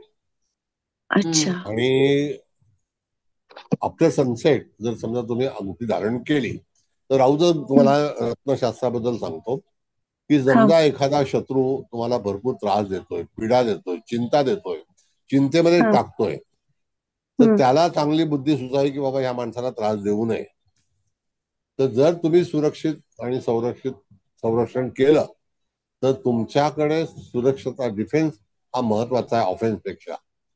तर तुम्ही सुरक्षित राहाल म्हणून मधल्या बोटामध्ये मोठं बोट, त्याच्यामध्ये राहूचं चांदीमध्ये जर तुम्ही गोमेद धारण केला तर तुमची चिंता दूर होते, जे अंतर्गत पीडा असते ती दूर होते, काही गोष्टींची भीती वाटते ती दूर होते. अच्छा, ओके. म्हणजे अननेसेसरी भीती असते माणसाला, कधी कधी बघा वाईट स्वप्न पडतात, काहीतरी काळजी वाटते, तर तसेच त्या चिंता करण्याची आवश्यकता राहत नाही आणि ती दुःख दूर होतात. सर या अनुषंगात दुसरा प्रश्न असा आहे की मी गोमेद, मला रत्न आहे सवय म्हणजे कोणालाही द्यायची, तर गोमेद घेऊन समजा पाण्यात सोडला तर एखाद्या व्यक्तीने, तरी त्याला फायदा होईल ना? नाही, गोमेद फायदा तो होईलच, पण त्यापेक्षा गोमेद त्याने वापरला ज्याला तुम्हाला द्यायचा असेल त्याने, तर तो आणखी फायदेशीर होईल ना. आता तुमच्याकडे समजा ऍज अ ऍस्ट्रॉलॉजर तुम्ही आहात आणि एखादा कष्टी मनुष्य आला, आता अमेरिकेमध्ये बरीचशी दुःखी माणसं जन्माला आलेली आहेत, कळलं का, त्यांना दुःखाला सुरुवात झालेली आहे. हो, आजच झेलेन्स्कीला हाकलून दिला ट्रम्पने. हा, फार वाईट प्रॉब्लेम आहेत. असतं. येस, भारी प्रॉब्लेम आहेत, आता आणखी वाढणार आहेत बघा तुम्ही. हो सर. मॅडम 2030च्या दरम्यान अमेरिका कम्प्लिटली रिकवर होईल. 2030ला अमेरिका पूर्ण एस्टॅब्लिश होईल, नवीन प्रेसिडेंट येईल त्यावेळेला परत. टर्मॉइल होतील, एवढे दिवस टर्मॉइल होईल म्हणजे पूर्ण आतापासून 30 पर्यंत. हो हो, पूर्णपणे बँकिंग जे काही फ्रॉड झालेत ते रिकवर करतील आणि फायनान्शियली अतिशय चांगल्यापैकी स्थिती आणतील. आज अमेरिकेची आर्थिक स्थिती अत्यंत कठीण आहे, आपल्यापेक्षाही कठीण आहे, भारतापेक्षाही. तर फेडरल वननं कित्येक एम्प्लॉई काढून टाकले पैसे नाहीत द्यायला म्हणून. पैसेच नाहीयेत, पैसेच नाहीयेत, म्हणून पैसे फार जपून वापरा. प्रत्येकाला सांगतो मी नेहमी, महागड्या क्लासला प्रवेश घेऊ नका, हे आपलं पहिलं उभीचं वाक्य आहे, कळलं? सर पैसे देऊन हे ज्ञान नाही मिळत जे तुम्ही देताय सर आज. बरं ठीक आहे, चला. सर एक प्रश्न विचारू का? हा बोला. विचारा मॅडम तुम्ही आधी, मग मी विचारते. थोडं या जातकाची दशा वरनं थोडं विवेचन कराल का प्लीज? बघा असं आहे मॅडम, आता दशाचा चार्ट काही मी काढला नाही तो, पण सांगतो तुम्हाला. मुळामध्ये ज्या वेळेला दुःखाला सामोरं जायचं असतं तर त्यावेळेला त्या ठिकाणी जी ग्रहस्थिती असते त्या ग्रहस्थितीवरून मी तुम्हाला एक उदाहरण देतो. दरिद्रांशामधला चंद्र हा वृश्चिक नवमाशी आहे, म्हणजे त्या ठिकाणी चित्रा नक्षत्राचं चतुर्थ चरण आहे. ओके, तर जन्मता त्याला मंगळाची दशा होती. मग 18 वर्ष राहूची दशा लागली. मग 72चा जन्म आहे तर 18 ऍड केल्यानंतर किती झाले? 90. नंतर गुरुचं पर्व सुरू झालं, ते 16 वर्षाचं आहे. म्हणजे किती पर्यंत? 90 आणि 16 2006.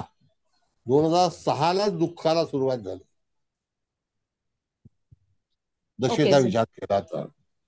कळलं? हा आणि त्याच्यामध्ये आपण गेल्या वेळच्या याच्यामध्ये आणि पुढे पण घेणार आहोत, तर त्यावेळेला अंतर्दशा, दशा, प्राणदशेपर्यंत आपण फलादेश शिकवला होता गेल्या वेळेच्या याच्यामध्ये. हो सर, खूप छान शिकवला होता. मग तसा आता घेणार आहोत विचार. आज काय वेगळा क्लास असल्यामुळे मी दशेचा तिथे विचार केला नाही, पण ही दुःखमय पत्रिका तुम्हाला ओळखता आली पाहिजे, हाच एक प्रयत्न आहे. हो सर, खूप छान. सर मी दशा बघितल्या होत्या, तुम्ही जे सांगितलं अगदी बरोबर आहे. पहिल्यांदा मंगळाची दशा होती 1974 पर्यंत, नंतर राहूची 92 पर्यंत होती, आणि मगाशी एक म्हटलं होतं ना की साधारण 94 साली शनी ज्यावेळेस होता तर त्यावेळेस गुरुमध्ये गुरु होता, आणि नंतर गुरु पुन्हा 2008 पर्यंत या जातकाला होता, त्याची दशा होती, आणि नंतर शनीची आता 2027 पर्यंत, तो आता पण प्रॉब्लेम मध्ये आहे. नाही आणि सर नाही, एक बोला बोला बोला. हा आणि सर या पत्रिकेबद्दल बोलायचं होतं की सर इथे जे मिथुन लग्न आहे, तर जर आपण 1-5-9 असा विचार केला तर धर्म त्रिकोणाचे हे स्वामी होतात, आणि हे तिघही एकमेकांचे मित्र आहेत, म्हणजे बुध, शुक्र, शनी, परंतु ते केतू बरोबर आले, शिवाय मंगळाच्या दृष्टीत आले. आणखीन एक फॅक्टर एक असं माझा एक नेहमी असं म्हणजे मी पाहते की लग्नाचा जो स्वामी आहे म्हणजे ते म्हणजे आपलं बुद्धी, आणि तसं इथं बुधच आहे, तो बुद्धीचा कारक आहे, आणि चंद्र राशीचा स्वामी म्हणजे इथं तो शुक्र आहे. तर शुक्र बुध जरी मित्र असले तरी पुन्हा तेच कॉम्बिनेशन आलं की शनी बरोबर, केतू बरोबर, कारण आपलं राशी स्वामी आणि लग्न स्वामी हे एकमेकांचे मित्र असले तर ते एकमेकांना कॉपरेट करतात, आणि इथं हेच डिस्टर्बन्स झालेलं आहे. आणि तुम्ही जे सांगितलं की जडत्व आणि हे शनी केतूचे प्रेतशाप योग, हे सगळे कॉम्बिनेशन या जातकाला काहीच सुचू देत नाहीये. आणि मगाशी एका मॅडमने सांगितलं होतं की शुक्र, बुध आणि केतू हे आद्रा नक्षत्रात आहे. तर आद्रा नक्षत्रात आल्यामुळे तसंही त्याच्याबद्दल तुम्ही आधीच उपाय सांगितला की शिवाची उपासना, आणि आद्रा नक्षत्राचा स्वामीच शंकर आहे, शंकर आहे, त्याच्यामुळे बरोबर. तुम्ही जे सांगितले ते इथे लागूच पडतं, म्हणजे शंकराची उपासना खूपच प्रभावशाली या जातकाला ठरते. बघा असं आहे मॅडम की शिवाची जे काही आद्रा नक्षत्र आहे ना आकाशामध्ये, हे तुम्हाला जेव्हा आद्रा नक्षत्र उगवतं तर त्यावेळेला डावीकडे असतं, आणि नंतर ते उजवीकडे जेव्हा जातं त्यावेळेला स्वर्गाचं द्वार तयार होतं. पुनर्वसू आणि आरद्रा ह्याच्यातून जेव्हा तुम्हाला चंद्र पाहायचा असेल तर डिसेंबर महिन्यामध्ये जी पौर्णिमा होते त्यावेळेला तुम्हाला बरोबर त्या ठिकाणी तुम्हाला तो चंद्र स्वर्गाच्या दारातून जाताना निश्चितच आढळतो. आणि ते जे काही जे 2 पार्ट आहेत तर ते असे विस्तारित होत जातात, आणि मग परत ते एकत्र जवळ येतात. उगवताना पण ते जवळ असतात, मग जेव्हा दक्षिणेला जातात तेव्हा ते विस्तारित होतात, आणि मग परत पश्चिमेला एकत्र येतात. आता हे जेव्हा तुम्हाला जर पाहायचं असेल तर डिसेंबर महिन्यामध्ये तुम्हाला त्या ठिकाणी पाहता येईल, आणि त्यावेळेला मार्गशीर्ष महिन्याची पौर्णिमा असते त्यावेळेला तुम्हाला दिसेल. Yes sir, thank you sir. नक्की पाहू, नक्की. सर विचारू का, शनी राहू हा प्रेतशाप योग आहे, तर मग त्याच्यावर उपाय काय करायचा की त्याचा काही त्रास होऊ नये म्हणून? बघा, पहिली गोष्ट शनी राहूचा आता युती होणार आहे मीन राशीमध्ये. ही 1968 साली युती होती. 1979 साली शनी राहूची युती ही सिंह राशीमध्ये होती. त्यावेळेला कोणत्या राशीत शनी राहूची युती आहे हे मला पहिला सांगा. याचं मकर मकर मकर राशी राशी तुळ मकर लग्न राशी आहे.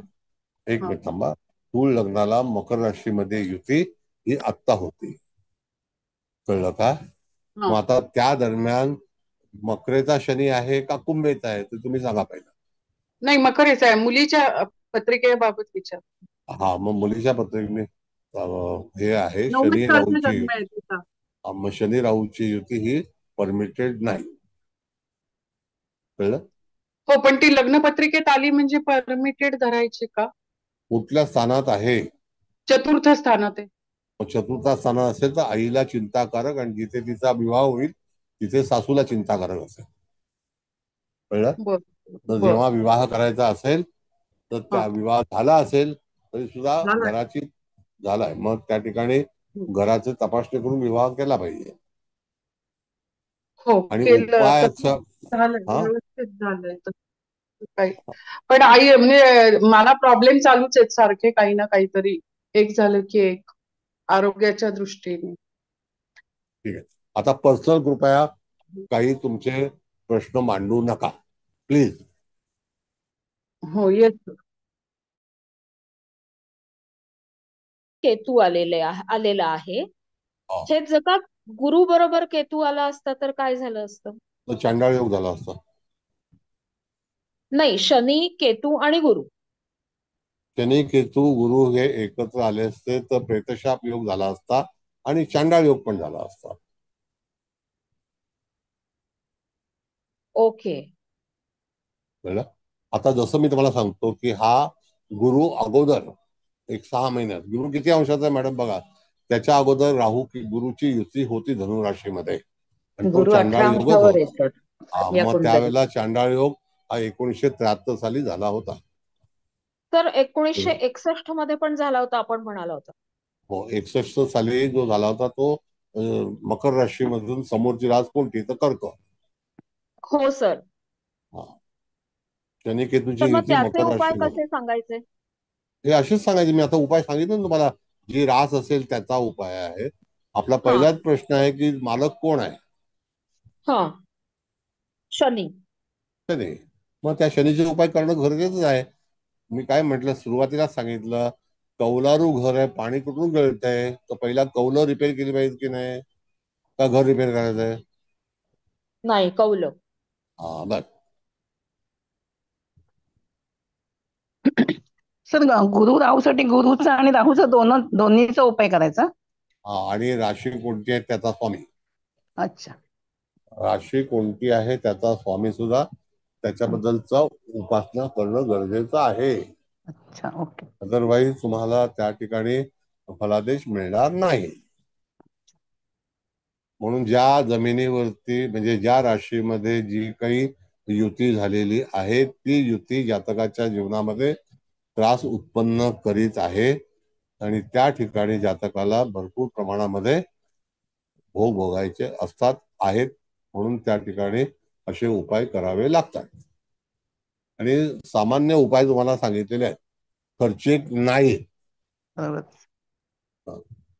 किंवा सर मी एक विनंती कुठल्याही आहे. या पत्रिकेमध्ये रवीची उपासना का सांगितली सर तुम्ही? मला जरा रवीची उपासना एवढं सांगितली. हा सर. ज्या स्त्री जातकाचा रवी 12व्या स्थानात असेल त्या व्यक्तीच्या जीवनामध्ये आपल्या जोडीदाराला कष्ट होऊ नये, दुःख येऊ नये म्हणून सूर्य उपासना करणं आवश्यक आहे. सूर्य हा पतीचा कारक आहे. Okay sir, thank you. सर एक विनंती आहे. बोला.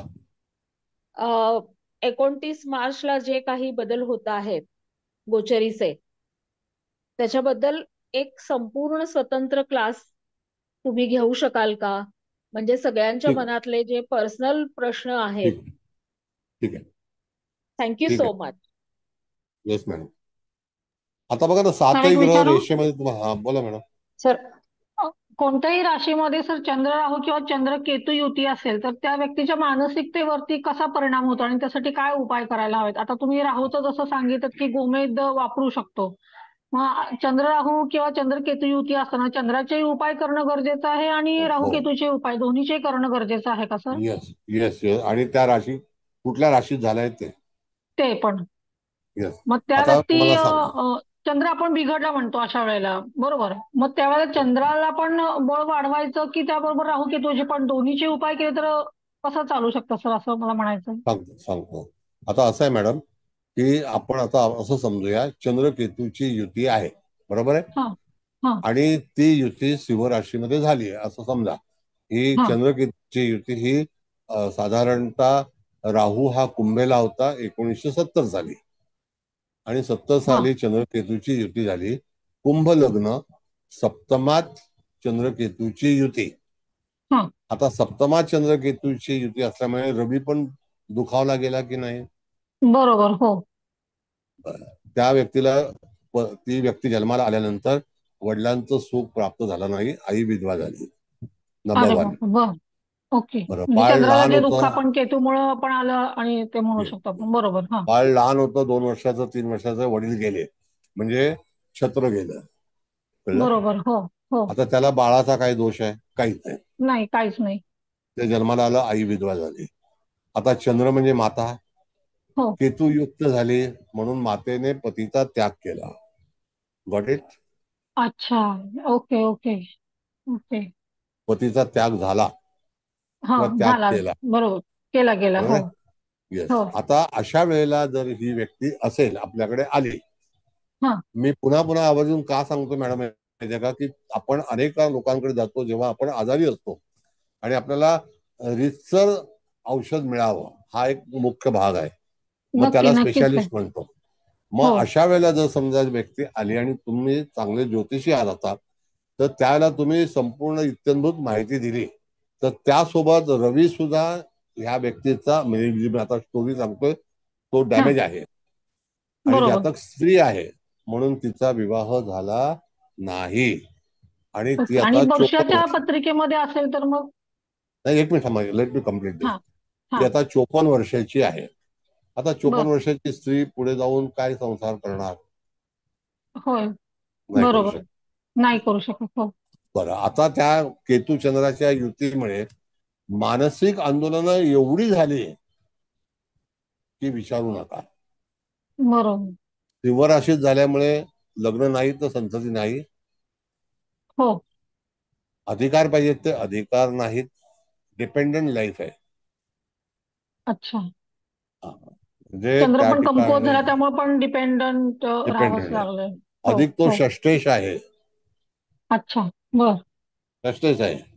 मग असे हे सगळे विषय जे आहेत ते आपल्याला पूर्णपणे ज्ञात असतील तर आपण जातकाची पत्रिका व्यवस्थित वर्तवू शकतो किंवा सांगू शकतो. रिडिंग व्यवस्थित करू शकतो आपण. हो. आता तुमचे प्रश्न विचारा. आता हे तुम्ही स्त्रीच्या कुंडलीच्या बाबतीत सांगितलं. मग पुरुषाच्या कुंडलीमध्ये जेव्हा असं चंद्र राहू चंद्रकेतू असतील त्यावेळेला त्यांनी त्याला आईला तर त्रास होणार हे निश्चितच आहे, ते समजू शकतो आपण. मग त्यावेळेला त्यांनी कसे उपाय करावेत किंवा त्यांना कोणत्या प्रकारचे दुःख येऊ शकतात? चंद्रकेतू चंद्र राहूची युती, first effect goes to the mother, number 1. And after mother the wife. Okay. म्हणजे आईच्या मृत्यूनंतर पत्नीला त्रास होऊ शकतात. हो, किंवा आई असताना सुद्धा जर लग्न झालं तर पत्नी सुद्धा सुखी राहू शकत नाही, तर त्यासाठी पर्यायी उपाय करावे लागतात. अच्छा. बर. शेवटी मनुष्य सुखाकडे वाटचाल करतो की नाही? नक्की. त्याला नक्कीच. सुख हवं असतं की नाही? तर ते सुख मानसिक मिळण्यासाठी, मानसिक दुर्दैव जाण्यासाठी त्याला चंद्र हा बलवान करणं अत्यंत आवश्यक आहे. अच्छा. म्हणजे चंद्राचा जप जास्ती करून केला पाहिजे. हो, चंद्र बलवान करणं, ज्या राशीमध्ये राहू किंवा केतू इत्यादी ग्रह आहेत त्या राशीच्या. ओके. आणि आणि चंद्र अजून सर चंद्र बलवान करण्यासाठीचे काय उपाय आणखी आपण सांगू शकतो? चंद्राच्या बाबतीमध्ये असं आहे की जल पदार्थ, ज्याला आपण म्हणतो जलाशयामध्ये वास्तव्य करणारे जे मासे असतात त्यांना खाद्य पुरवणे, त्यांना खाद्य देणे किंवा कुठल्याही माशाची हत्या न करणे. ओके. किंवा पाणपोळी तुम्ही मागच्या वेळेला सांगितलं होतं लावणे, तो पण उपाय करू शकतो. हो, करू शकतो.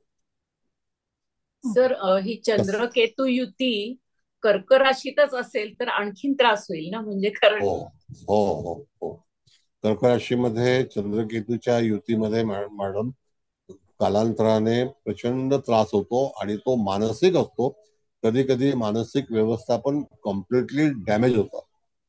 मनुष्याला काही सुचत नाही. त्या अशा घडामोडी होतात अच्छा. असं आहे. बॅलन्स जाऊ शकतो मानसिक, म्हणजे काय म्हणता? मानसिक इम्बॅलन्स होऊ शकतो, म्हणजे हो सायकियाट्रिस्ट कडे हो जायला हो, कधी कधी बघा ना, तुम्हाला सांगतो काय प्रॉब्लेम असतो माहितीये. सायकॅट्रिकचा हा पार्ट आहे, तो विक्षिप्त वागतो.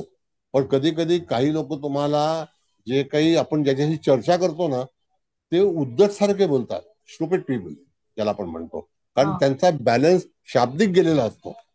अच्छा. हा. नुसता शारीरिक बॅलन्स जाणं वेगळी गोष्ट आहे, शाब्दिक बॅलन्स पण जाणं. कधी कधी आपण एखाद्या समूहामध्ये प्रवास करतो किंवा आपण एखाद्या सहलीला जातो, तिथे सुद्धा लोकांना नासधूस करणारे लोक आढळतात की नाही? हो. लोकांना त्रास देणारे लोक आढळतात, कारण त्यांचा मानसिक संतुलन बाद झालेलं असतं, हा, खरंच गेलेलं आहे. असतं. अगदी खरंय. आणि त्याच्यामुळे इत्यादी लोकांना ते त्रासदायक ठरतं. अच्छा. हा. जगामध्ये त्या त्रास व्यक्तीच्या देणारे लोक. हो घरातल्या लोकांनाही ते त्रास. हो.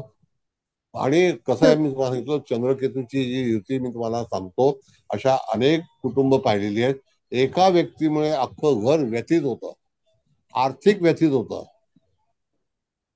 हो. कारण अच्छा. निर्णय चुकतात आणि हट्टीपणा तयार होतो. म्हणून ज्या राशीत असेल ना, त्याचं हा हा. कौशल्य तुम्हाला ते लागू पडतच पडतं. अच्छा. कारण प्रत्येक राशीमध्ये कौशल्य दडलेलं आहे. सर, असं आहे. कमकुवत ग्रहांची उपासना म्हणजे तंत्रमंत्र उपासना केली तर आपण त्यांना स्ट्रॉंग करतो. पण राहू केतूंची उपासना केली तर ते काय म्हणायचं, ते स्ट्रॉंग होतात की प्रसन्न होतात की काय, म्हणजे नक्की कशासाठी नाही, करायचं? आता भाग असा आहे, जर आपण पीडा झेलत आहोत, हो. एखादी व्यक्ती आपल्याला दुःख देत आहे, म्हणजे ते आपण झेलत आहोत की नाही. जर हम्म, त्याला प्रत्युत्तर केलं आणि त्याला नामशेष केलं, म्हणजेच काय की तो पीडा देणारा मनुष्य, ती व्यक्ती आपल्यापासून दूर जाते. बरोबर आहे? हम्म, हम्म. मग मंत्रशास्त्राने असं होतं की तुम्ही तुमच्या राहूला बलवान केलं तर ती पीडा देणारी व्यक्ती तुमच्यापर्यंत पोहोचतच नाही, अच्छा. आणि तीच तुम्हाला घाबरत असते. पहिला तुम्ही त्याला घाबरता, नंतर ती तुम्हाला घाबरते. दोन पार्ट. हम्म, हम्म, बरे, हम्म. ओके ओके म्हणून okay. Chanting is very important. अच्छा. येस. सर, एक प्रश्न विचारू का? हा, बोला. सर, रत्न वापरून म्हणजे कुठल्या म्हणजे ग्रहांची म्हणजे जे अशी वापरायची की मंत्रशास्त्र जास्त चांगलं वापरणं? बघा, आफ्टर ऑल मंत्र हे जे आहेत हे अतिशय उपयोगी आहेत. मंत्र काही मी स्वतः तयार केलेले नाही, रत्न माणसाने तयार केलेली आहेत. मंत्र आपल्या पूर्व आचार्यांनी तयार केलेत आणि ते संकेतानुसार आलेले आहेत. आता जर समजा मी तुम्हाला भलता सलता मंत्र काहीतरी माझ्या पद्धतीने सांगितला तर तो बनणारच नाही, कारण ते क्रिएशन माझ्याकडे किंवा इत्यादी लोकांकडे आता तर नाहीच आहे. आणि जे काही मंत्र उच्चार आहेत ते संस्कृतमध्ये आहेत, ते त्या वेळेला तयार झालेले, आताचे नाही. नवग्रह पीडा, नवग्रह आकाशामध्ये आहेत ही तर निश्चित आहेत की नाही. त्याची पीडा निवारण करणं हा शब्द पहिल्यापासून आलेला आहे की नाही. मग त्याचं माध्यम तुम्हाला पीडा दूर करायची असेल तर रत्न कशाला वापरता, तुम्ही मंत्र वापरा, मंत्राचा उपयोग करून घ्या. पण मंत्र तुम्हाला करता आला पाहिजे, व्यवस्थित त्याची उपासना करता आली पाहिजे. सर, मी विचारू? हा, बोला मॅडम, बोला. सर, आता आपण असं बघितलं की एक राहू किंवा केतू हे जेव्हा एखाद्या घरामध्ये एखाद्या ग्रहाबरोबर बसलेले असतात तेव्हा हो. आपण ते घर बलवान करणं गरजेचं असतं. आता समजा बुध केतू सारखा हे वृषभ राशीमध्ये आहे. अर्थातच वृश्चिक राशीमध्ये सुद्धा त्याचा दुसरा भाग म्हणजे राहू सारखा ग्रह बसला आणि त्याच्यासोबत पण एखादा ग्रह बसलेला असेल, म्हणजे हो. दोन्ही पापग्रहांबरोबर एका ग्रहाची संगती जडलेली आहे. अशा वेळेला ते घर बलवान करताना वृषभेसाठी देवीची उपासना आणि वृश्चिकेसाठी गणपतीची उपासना धरायची की देवीची उपासना, समजा चामुंडासारखी किंवा कालीची नाही, उपासना? वृश्चिकेचा पहिला हक्क हा गणपती गजाननाकडे आहे. अच्छा. मंगलमूर्ती. हा. असं दुसरा भाग आणखी तुमच्या प्रश्नावरती उत्तर देतो मी. असं आहे मॅडम, ज्या वेळेला वृषभ राशीमध्ये केतू बुध किंवा केतू शुक्र, केतू चंद्र असे जेव्हा ग्रहांची युती होते, त्यावेळेला आपलं कालपुरुषाचं कुटुंब स्थान आहे. तिथे असणारी पर्टिक्युलर जर बुध केतू असेल तर त्या ठिकाणी असणारी व्यक्ती कुटुंबामध्ये दुःख देणारी जन्माला येते किंवा त्याच्यापासून आपल्याला दुःख होतं. आता राहिला वृश्चिकेचा भाग. वृश्चिकेच्या भागामध्ये जर आपण बघितलं तर अष्टम स्थानामध्ये कालपुरुषाची रास येते. त्या ठिकाणी ज्या वेळेला अशा वेळेला जेव्हा दीर्घायुष्य किंवा आयुष्याच्या शेवटच्या वर्गामध्ये जातकाच्या जीवनामध्ये आंदोलन होतात किंवा वृश्चिकेत असल्यामुळे सततची आव्हानात्मक भूमिका स्वीकारावी लागते, त्याला तोंड द्यावं लागतं, हा उपक्रम सतत चालू असतो वृश्चिकेला असेल तर. मग आता तुम्हाला बोला. त्या स्थानाचा राशी स्वामी जर शत्रू ग्रह असेल तरी पण त्याची करायची का उपासना? हो, शत्रू का मित्र भाग असा मॅडम की शत्रू आणि मित्र हे कसे ठरल्यात त्याचं आम्ही सूर्य सिद्धांत शिकवलं होतं त्यावेळेला सांगितलं होतं का, त्याच्यामध्ये दिलेलं आहे, तुम्हाला युट्यूबला मिळेल. भाग असा राहिला की कुठला शत्रू आणि कुठला मित्र असा आपण विचार केला. जसं गुरु आणि शुक्र हे एकमेकाचे शत्रू आहेत, पण त्याच गुरुच्या राशीमध्ये शुक्र उच्चीचा होतो. हो, बरोबर नाही का?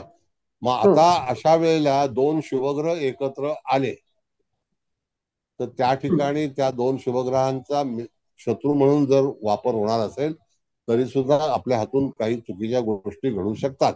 लालसेपोटी शुक्र हा अशा मॅग्नेटिक फील्ड मध्ये आपल्याला टाकतो की त्या ठिकाणी शुक्र आपली फसगत करतो जर गुरु सोबत असेल तर. मग गुरु शुक्राची युती असेल तर जातकाच्या जीवनामध्ये संततीपासून फसवणूक होते, जोडीदारापासून फसवणूक होते, विद्याभ्यासामध्ये फसवणूक होते, कारण गुरु हा विद्येचा कारक आहे ना, तर चुकीचं ऍडमिशन होतं. अशा बऱ्याच गोष्टी होऊ शकतात. म्हणून तिथे काही ना काहीतरी आपल्या जीवनामध्ये चुकीचा भाग घडू शकतो, अर्थाचा अनर्थ होऊ शकतो. असं आहे. म्हणून प्रत्येक ग्रहाच्या मध्ये कुठली तरी गुपितं दडलेली आहेत, ती आपल्याला जर माहिती असतील, त्या राशीच्या अंतर्मनामध्ये सुद्धा काही गोष्टी आहेत. तो ग्रह त्या राशीतून जेव्हा प्रवास करतो तर त्याची सगळी तत्व, मग ती पृथ्वी तत्व असो का वायू तत्व असो, कारण का शुक्राला दोन तत्व आहेत, एक पृथ्वी आणि एक वायू, त्या दोन्ही तत्वांचा त्याच्यावरती तिथे भोग त्याला भोगावा लागतो. ओके. मग तो चांगला असेल, आता उदाहरणार्थ समजा आपण तुळेचा शुक्र असं आपण समजूया, मग स्वराशीचा आहे, बरोबर आहे, तो त्याचं सुख हा देणारच आहे, ठरलेला आहे, तो वंचित ठेवणार नाही. तर त्यासोबत जर एखादा पापग्रह आला तर सुखामध्ये बाधा तयार करणं हे त्या पापग्रहाचं काम आहे, शुक्राचं काम नाही. अच्छा, कळलं? म्हणून कोणासोबत यावं, जरी मित्र असला तरी सुद्धा तो त्याला सुखाने जगू देणार नाही, कारण तो शेवटी पापग्रह आहे. अच्छा, पापग्रहाची व्याख्याच अशी आहे. कळलं? Okay sir. सर मी विचारू का? हा बोला. सर बऱ्याचदा दर महिन्याला येणाऱ्या पौर्णिमा आणि अमावस्येच्या ह्याला बरेचसे लोक खूप काही ना काही कारणामुळे डिस्टर्बन्स त्या पर्टिक्युलर दिवशी जास्त होतात किंवा इमोशनल काहीतरी भावनिक जास्त त्यांची स्पंदनं जास्त तीव्र होतात. अशा वेळेस काय उपाय करायला पाहिजे? आता याच्यात दोन भाग आहेत मॅडम. उपाय काय करायला पाहिजे असं तुमचं म्हणणं आहे, तर त्यावेळेला चंद्र हा डिस्टर्ब होतो. बरोबर. आता हा जो काही भाग आहे तो तुम्हाला मी सांगतो.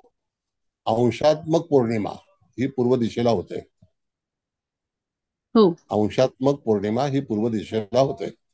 आता जसं की तुम्ही मला एखाद्या राशीतला सूर्य सांगा, एखादा कुठलाही, धनु. धनुराशी. धनुराशीमध्ये जेव्हा पौर्णिमा होते त्याला पूर्वाषाढा नक्षत्र असतं. त्याच्यातून तिथे पौर्णिमा झाली तर ती पौर्णिमा आर्द्रा नक्षत्रामध्ये साधारणतः आणि पुनर्वसू नक्षत्रामध्ये होते. म्हणजे आर्द्रा आणि मृगमध्ये होते, कारण ती मार्गशीर्ष महिन्याची पौर्णिमा आहे. बरोबर आहे. आता अशा वेळेला जर समजा तंतोतंत ज्या अंशावरती धनुराशीमध्ये सूर्य आहे, कारण का 13-20 पूर्वाषाढा नक्षत्राचा आरंभ होतो आणि त्याच्या समोरच मृगशीर्ष नक्षत्राचा समाप्ती 6 अंश 40 केलेला आहे आणि तिकडे आर्द्राचा आरंभ होतो. मग ती पौर्णिमा मार्गशीर्ष महिन्याचीच आहे आणि चंद्र हा आर्द्रा नक्षत्रामध्येच असेल आणि तो तिथून हल्ला की त्या माणसाच्या जीवनामध्ये सुद्धा हलचल सुरू होते. कारण मिथुन राशीमध्ये त्रिपाद नक्षत्र आहे आणि धनुराशीमध्ये त्रिपाद नक्षत्र नाही, 2 चतुष्पाद नक्षत्र आहेत. ओके. हा, हे टेक्निकली खूप छान सांगितलं सर. खूप छान कळलं. Thank you sir. ज्योतिष हे टेक्निकलच आहे. हो सर. आता शिकवताना, शास्त्री शिकवताना हे शिकवलं पाहिजे वास्तविक. नाही सर, शास्त्रीला असं काही शिकवलं नाही. तुम्ही झालात का शास्त्री? हो सर, मी शास्त्री झालेली आहे. मग तुमचा अनुभव काय आहे तो जरा सांगा. आमच्याकडे बरेच विद्यार्थी बसणार आहेत विद्यार्थी शास्त्रीला. आहेत. सर मी तिथे चंद्राचं सांगू का सर फलादेशसाठी उपाय? देखील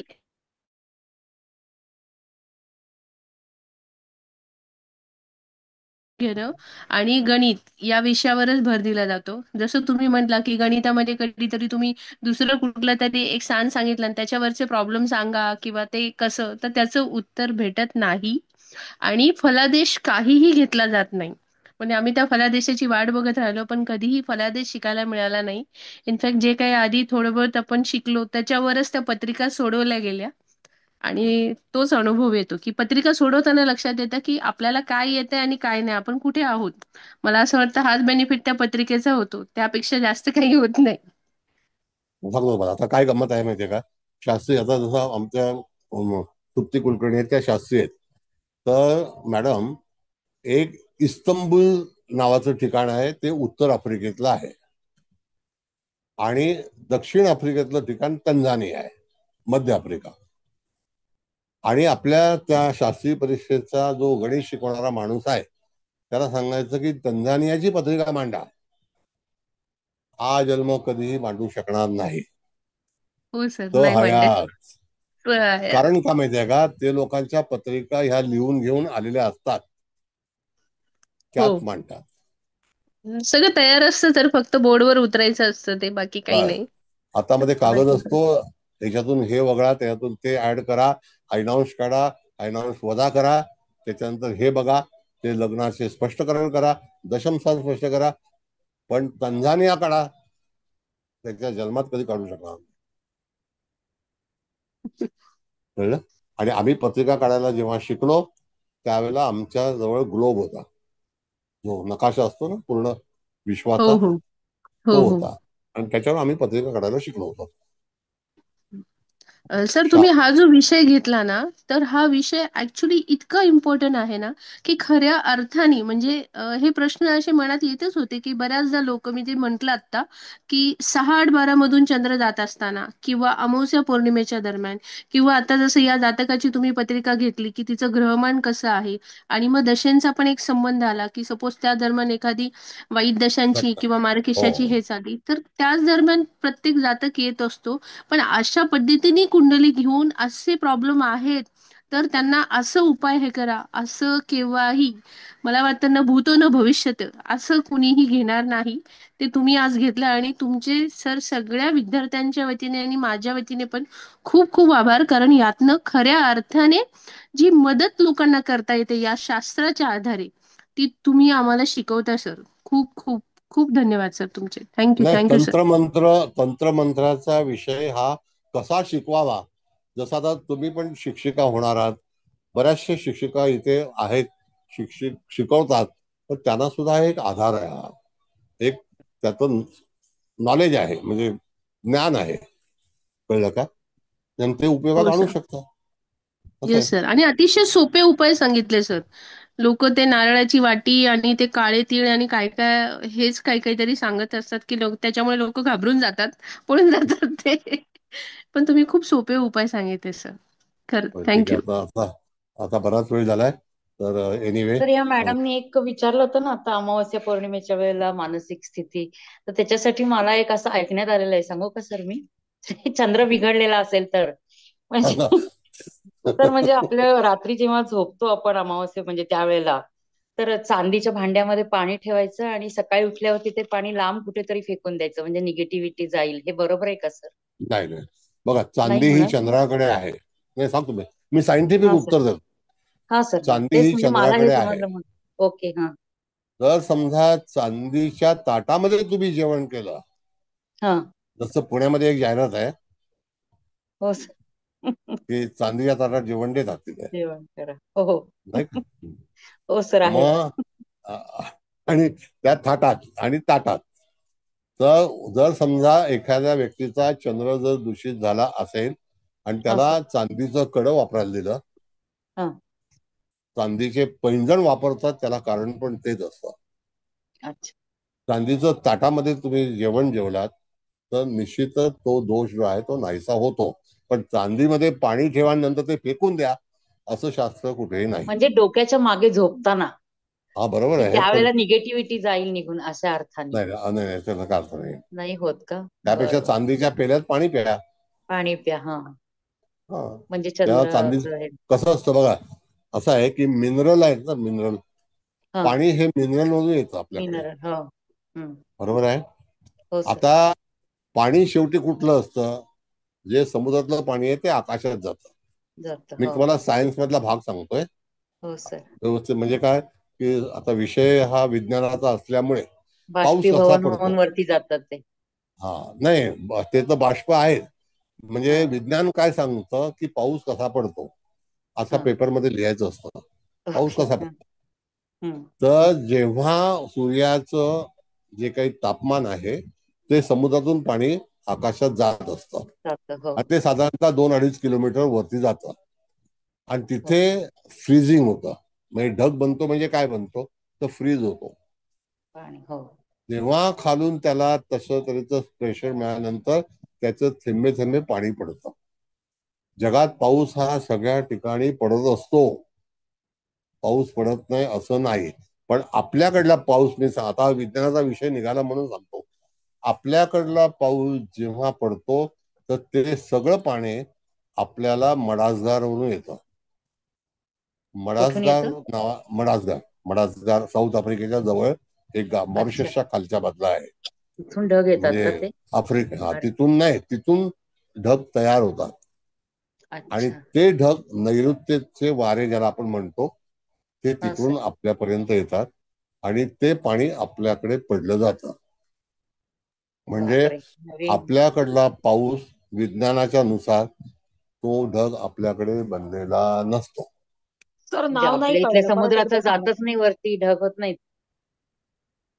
हा, काय म्हणतात? आपल्या समुद्राचं, आपल्या इथल्या समुद्रांचं पाणी म्हणजे वरती जात नाही वाफवून, नाही, त्याचं फ्रीजिंग जातो होत ना, नाही. पण नाही नाही, एक मिनिट, ते दुसऱ्या प्रांतात जातं. ऐका, सांगतो तुम्हाला मी. अच्छा. अच्छा. ज्या वेळेला आफ्रिकेमध्ये पण पाऊस पडतो तर तो ढग जो आहे तो, ज्याला आपण मध्य भूसागर आहे त्याच्यातले ढग असतात, ते ते ढग जेव्हा वर जातात तर ते आफ्रिकेमध्ये पाऊस पडतात.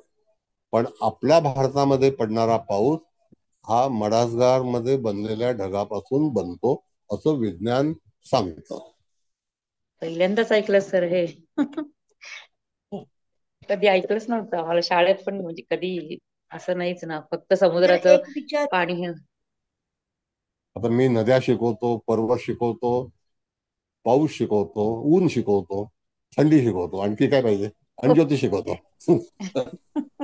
सगळं शिकवत सर तुम्हाला, सगळंच तुम्ही काय म्हणायचं, सर सर्व एक ज्ञानी शंका आहात तर. विचारू का? हा, बोला. असं म्हणजे लोक सांगतात ना की जप करा, म्हणजे आता आपल्याही सगळ्यांच्या बोलण्यात आलं, तर ते जप करायचा असा विशिष्ट कालावधीतच करावा लागतो का? शनीचा जप हा सनसेट आफ्टर सनसेट करावा लागतो. नाही नाही, त्याला पण म्हणजे जी जपाची संख्या असते ती. नाही जपाची संख्या तर तुम्ही काउंटच करू शकत नाही. तुम्ही एकदा मग्न झालात जपामध्ये की तुम्ही संख्या काउंट करत बसणार का जप काउंट करणार, जप करणार? पण मग असं नाही हो. वेळ पण मग जप सांगा सर, कसा करायचा असतो? वेळ पण पहिली सांगा सर. गोष्ट बघा, पहिली गोष्ट गुरुचा जप हा सकाळीच केला जातो. बर सूर्याचा जप सकाळीच केला जातो. चंद्राचा जप सकाळीच केला जातो. बुधाचा जप सकाळीच केला जातो. रवीचा जप संध्याकाळी कधीही केला जात नाही. अच्छा. राहू, शनी, केतू यांचे जप आफ्टर सनसेट केले जातात पाश्चिमात्य. असं आहे. बर कळलं? पण सर ज्या राहूचा आणि ह्याचा जप सकाळी, ज्या दिवशी सकाळी राहू काल असेल तेव्हा सुरू करावा नाही असं नाही म्हणतात नाही. ना सर. राहू काळ हा संबंध ते मांदेली आणि सुरमईमध्ये आलेला आहे. समजलं ना? Okay sir. हो. नाही मी कुंडलीच्या असं ऐकलं म्हणून विचारलं सर मी. कुंडलीच्या म्हणजे कारण भाषेमध्ये मी सुद्धा केले एक तर एक राहूचे जप एक तर ते सकाळी एक सुरू एक केले, सुरुवात करताना एक सकाळी केली. तो दॅट इज रॉंग ऍडवाइस. ऐका 2 मिनिटं. राहू ओके काळ सर. ही पद्धती कुंडलीच्या भाषेतून अवतरलेली आहे. हा कुलकर्णी मॅडम, तृप्ती कुलकर्णी माहिती असेल. होय सर, होय सर. बऱ्याचशा पण गोष्टी म्हणजे तिथे राहू सर काळ ज्या वगैरे असं काही नसतं उपयोगाच्या का नाहीयेत सर? तशाच आहेत. नाही, राहू काळ असतो तो त्यांच्या पद्धतीला आहे. छायाग्रह पण आहेत, मी कुठे नाही सांगतो. मी डिनाय करत नाही. मी काही हे मांदी आणि गुलीतला काही मना करत नाही, नाकारत नाही. पण ते 11 छायाग्रह आहेत, हे दक्षिणेकडूनच आलेले आहेत. हो सर, ती ते तुम्ही त्यांची शिकवलत उत्पत्ती ना आहे. सर उपग्रहामध्ये, तालिकामध्ये. ते शिकवलेलं आहे. पण मग सर एकदा तुम्ही ह्या जपाबद्दल सांगाल का, कसा करावा, काय करावं? नाही नाही, बघा आता काय गमत आहे हा. मॅडम, मी काही ब्राह्मण नाहीये. असं नाही हो सर, पण एवढं ज्ञान आहे ना, ब्राह्मण कुणाला म्हणायचं याचंही पूर्वापार आलेलं आहे की. तर त्या ठिकाणी मी फक्त सांगतो किंवा हे जप करा तुम्ही, पण शास्त्र शुद्ध कशा रीतीने करावं हे पंचांगामध्ये दिलेलं आहे, बर. ते वाचन करावं. मी फक्त पद्धती शिकवली तुम्हाला, अच्छा. कशा करता काय लागतं असं आहे. तर आणि शेवटी सगळ्यांनी जप. हा बोला सर, बोला. बेंद्रे साहेब बोला. नवग्रह स्तोत्र नवग्रह स्तोत्र सगळ्यांनी म्हणलेलं चांगलंच ना कधी. प्रश्नच नाही, आपल्या ग्रहांवरती आपला भूगोल चाललेला आहे, एवढं नक्की. बरोबर आहे. खगोलातून म्हणजे तुम्हाला फुटबॉल म्हणजे खगोल आहे, हो. आणि टेनिस बॉल म्हणजे भूगोल आहे. हम्म. तर आपण भूगोलावरती राहतो. बरोबर. मग त्या भूगोलावरती त्या ठिकाणी जप जाप्य ज्या काही ग्रहांना संतुष्ट करणं हा जो नियम आहे, त्याच्यामध्ये गैर काही नाही. आणि हे काही नियम मी बनवलेले नाहीये बरं. किंवा मंत्र पण मी बनवलेले नाही. जे काही अनेक श्लोक आहेत ते काही मी तयार केलेले नाही. नवनाथांचा पाठ सुद्धा करणं अतिशय योग्य आहे, त्यात काही वाद नाही. जे दैवी उपासना वगैरे जे आहेत त्या करणं गरजेचं आहे, त्याला आपण नावं ठेवू शकत नाही. पण नवग्रह स्तोत्र एकदम सुटसुटीत आहे आणि हो सगळ्यांना हो, करणं येस, अतिशय सहज शक्य आहे असं मला नक्की. वाटतं. Yes yes, it is, your right, your right. एवढंच पण सांगायचं. जप करताना सर बीजमंत्राचा जप करतो ना आपण, कुठल्याही ग्रहाचा. पहिली गोष्ट, नवग्रह स्तोत्र, जपा, कुसुम, संकाश ह्या पद्धतीने सगळे जे काही ग्रह आहेत त्यांची उपासना करावी. बाकी ते छोटे मंत्र, ओम राहव्य नमा, ओम केतुय नमा, पाणी प्या, हात धुवा, रुमाल काढा, स्वा म्हणा, नाही नवग्रह त्या पंचांगात पण दिलेलं आहे नवग्रह स्तोत्र. बेंद्रे साहेब, हा. तुम्ही जसं की डिग्रीने बीई केलेलं आहे का? हो. कसं असतं की पहिला मी भवन्स कॉलेज आहे ना आमच्याकडे अंधेरीला, तर तिकडे लेक्चर घ्यायचो. आणि तिथे आमच्याकडे एक विद्यार्थी होता, तो म्हणाला की मी भवन्स मध्ये प्राध्यापक आहे. तो होता शिपाई. तर मी अण्णा म्हटलं, तू प्राध्यापक आहेस, बीई शिकवतो, एमई शिकवतो, मास्टर ऑफ इंजिनिअरिंग, तू मला फक्त एका प्रश्नाचं उत्तर दे, WPS म्हणजे काय? डब्ल्यू WPS, हाँ. तो मुझे मालूम नहीं है. म्हणजे हम्म, तू शिक्षक नाही आहेस, हम्म. तू शिपाई आहे असं आहे. जसं मेटलमध्ये EN24 येतं, हो, EN9 येतं, EN8 येतं, असे हो. बरेचसे मेटल्स आहेत ना. बरोबर. मग WPS म्हणजे काय? स्टँडर्ड्स आहेत ते EN9 वर. हा, स्टँडर्ड्स आहेत ना सगळ्या मटेरियलचे. आणि ते इंजिनिअरिंगला, मेकॅनिकल इंजिनिअरिंगला शिकणं गरजेचंच आहे. बरोबर आहे. It comes under mechanical engineering. त्याला ते येत असं आहे. नव्हतं. नाही, तो शिपाई होता का? का तो प्रोफेसर होता पण त्याला काय माहित नव्हतं. मी तिथे जाऊन विचारलं, हा मनुष्य काय करतो इथे? तो ना हम्म, शिपाई आहे. हम्म. आणि तो आम्हाला वर्गात सांगायचा मी प्रोफेसर आहे. आणि मी BE ला शिकवतो, बॅचलर ऑफ इंजिनिअरिंगला. हम्म. त्याची झाडाझडती घेतल्याशिवाय सोडलं नाही त्याला. बरोबर. असं आहे. Okay sir, thank you. ठीक आहे, धन्यवाद. थँक्यू बरं, थँक्यू आता व्हेरी बराच मच. वेळ झालाय. कोमल मॅडम, तर तुम्ही नव बोला. नवग्रह स्तोत्र सकाळी म्हटलं तरी चालत असेल ना, म्हणजे आता का काय सकाळी घेऊन म्हणायचंय ते म्हणा. तुम्हाला आवश्यक असणारा मंत्र मी सांगितलंय. सूर्य, चंद्र, मंगळ, गुरु हे शुभग्रह आहेत. त्या ठिकाणी शुभग्रहाचं उपासना सकाळी करावी. राहू, केतू, शनी हे त्या ठिकाणी आफ्टर सनसेट करावे. कळलं? हरे कृष्ण. हरे कृष्णा. थँक्यू. हे सगळे बरं. जे आता मंत्रांचे वगैरे जे म्हणतायत ना, त्यासाठी देवाला शरणागत असणं फार महत्वाचं आहे. ज्याला गरज असेल तर तो बरोबर म्हणजे राहू केतू आणि शनीचे रात्रीचेच करणार आणि बाकीचे मंत्र सकाळचेच करणार आणि त्यासाठी श्रद्धा फार महत्वाची आहे आणि त्यात काउंटिंग करणं गरजेचं नाहीये. आपण जेवढ्या श्रद्धेने तो मंत्र म्हणणार की आपली ही पीडा हरण करण्यासाठी ते सगळे जे मंत्र सांगितलेले आहेत त्यांचं काम त्यांना करू दे, ह्या अर्थाने आपण जेव्हा त्या नक्षत्रांना त्या देवतांना शरण जातो तेव्हा ते मंत्र आपल्यासाठी काम करतील. त्यासाठी तिथे जपसंख्या, ती वेळ, त्याची काही गरज नाही. तुमचं मन त्या मंत्रामध्ये असणं फार गरजेचं आहे. आपण फक्त मंत्र माळेवर म्हणतोय आणि आपलं मन दुसरीकडे धावतंय तर त्याचा काही उपयोग होत नाही. जानकी माझी वहिनी आहे आणि बरोबर ती सांगितलं सर त्यांनी. भागवतम शिकवतोय. कळलं? भागवताचे अभ्यासक आहे ते. बरं, एनिवे, कुबल मॅडम, धन्यवाद. आणि तुम्ही समारोप करा, आता भरपूर वेळ झाला. होय, बराच वेळ झालाय. समारोपच करते डायरेक्ट आता. तर सर, सर्वात प्रथम तुम्हाला नमस्कार आणि इथे उपस्थित सर्वांना नमस्कार. सर्वांचे स्वागत. अतिशय मंत्रमुग्ध होऊन आम्ही ऐकत होतो. म्हणजे आता कुंडली ऍटलिस्ट कशी सोडवायची हे तर मला वाटतं सगळ्यांना समजलंय, पण त्या बरोबर. जातकाला उपाय कसे द्यायचे ह्याच्यात बरचसं कन्फ्युजन होतं. तर ते जवळजवळ 100% क्लिअर झालेले. आता पटकन थोडक्यात सांगते. खरं तर सगळ्यांनी लिहूनही घेतलं असेल कारण आपण बरंच स्लो गेलं. तर तुमचा मला आजचा तो शब्द खूप आवडला की मुळात हे मिथून लग्न म्हणजे लग्नेशच बिघडलाय.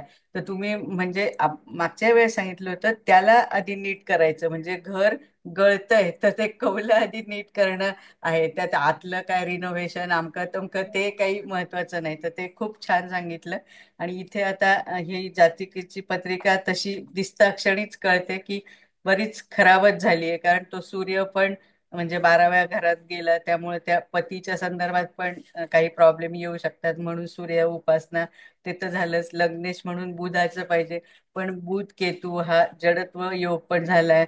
शनी केतू हा पण म्हणजे तो प्रेतशाप योग, परत ते राहूशी पण शनी राहू पण झालाय. आणि शुक्र केतू आणि किंवा शुक्र राहू हा जामित्री योग हा बऱ्याच जणांना म्हणजे माहिती नव्हता. तर तो पण तुम्ही छान सांगितला. मग त्यांचे दान, आणि दान तर आहेच द्यायला, नो डाऊट, ते बऱ्याच जणांना. पण जप, जसं त्या जानकी मॅडम म्हणाल्या, ते फार महत्वाचे. आणि तुम्ही इतके हजार करा, तितके हजार, त्याच्यापेक्षा थोडा करा, 2 मिनिट करा, 3 मिनिट करा, पण एकदम 100% जेव्हा देतो ना त्याचा अनुभव येतोच येतो. अगदी हे मी काय म्हणायचं, काळ्या दगडावरची रेघ हे सांगतेच. म्हणजे तिथे बाकी काही नाही, त्या देवाला काही हे नाही लागत. ते आपण म्हणतो भोग द्या, आमक द्या, ते दिलं तर उत्तमच आहे. पण ते कर्मकांड करण्यापेक्षा मनापासून त्याचं नाव घेणं हे खूप उत्तम आहे. म्हणजे खूपच छान. म्हणजे आता तुम्ही शुक्राचं ते जिलबी वगैरे सांगितलं आणि कारण इथे शुक्र बुध केतू हे सगळे शिवाय आर्द्रा म्हणजे ह्याच्या राहूच्याच नक्षत्रात आहे. तर महादेवाची उपासना खूपच म्हणजे ह्या व्यक्तीसाठी, बाकी तर सगळं आहेच आहे, म्हणजे रत्न सांगितले, मंत्र, पण ह्या व्यक्तीने मला असं वाटतं सगळ्यात जास्त जर महादेवाची उपासना अगदी मनापासून केलं तर बऱ्याच अंशी ती पत्रिका म्हणजे कंट्रोलमध्ये येऊ शकते. आता जास्त बोलत नाही सर, पण तुम्ही भरपूर सांगितलं, त्या अमावस्या पौर्णिमेला पण सांगितलं.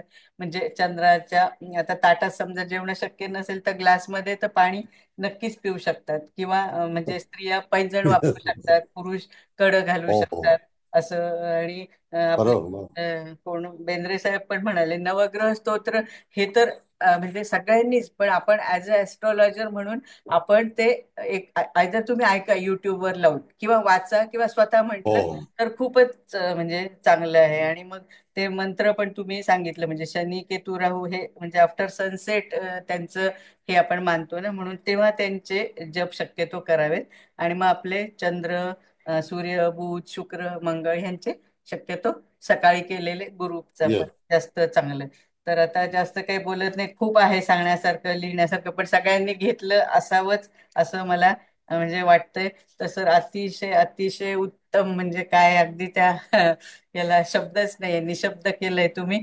पण आता सगळ्यांना खूपच दिलासा मिळालाय. म्हणजे पत्रिका तर आता सगळे सोडतायत, पण एक्झॅक्ट म्हणजे आपण रामबाण उपाय जे म्हणतो ते यंत्र सुद्धा तांब्याचं तर आहे, पण ते भोजपत्राच्या यंत्राला जास्त म्हणजे जास्ती ते महत्व आहे. देवाच्या दुकानात मिळतं पण, आणि आपण ते करू पण शकतो असं अष्टगंधानी, म्हणजे डाळिंबाची काडी घ्या, बेलाची, असं पण घेतलं त्यांनी, म्हणजे त्याचा पेन सारखं उपयोग करून केलं तरी चालेल. तर सर अतिशय अतिशय उत्तम क्लास झाला, त्यासाठी आम्ही सगळेजण तुमचे खूप खूप खूप आभारी आहोत. आणि कोटी कोटी धन्यवाद, कोटी कोटी धन्यवाद, ऑल द बेस्ट. तर आता सोमवारी आपला दुसरा क्लास आहे.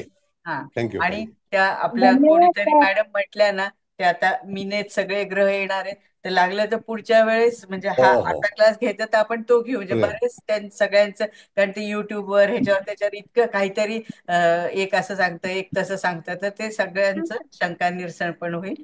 तर thank you sir, thank you all, thank you. नमस्ते. नमस्ते. Thank you sir. थँक्यू. नक्की या.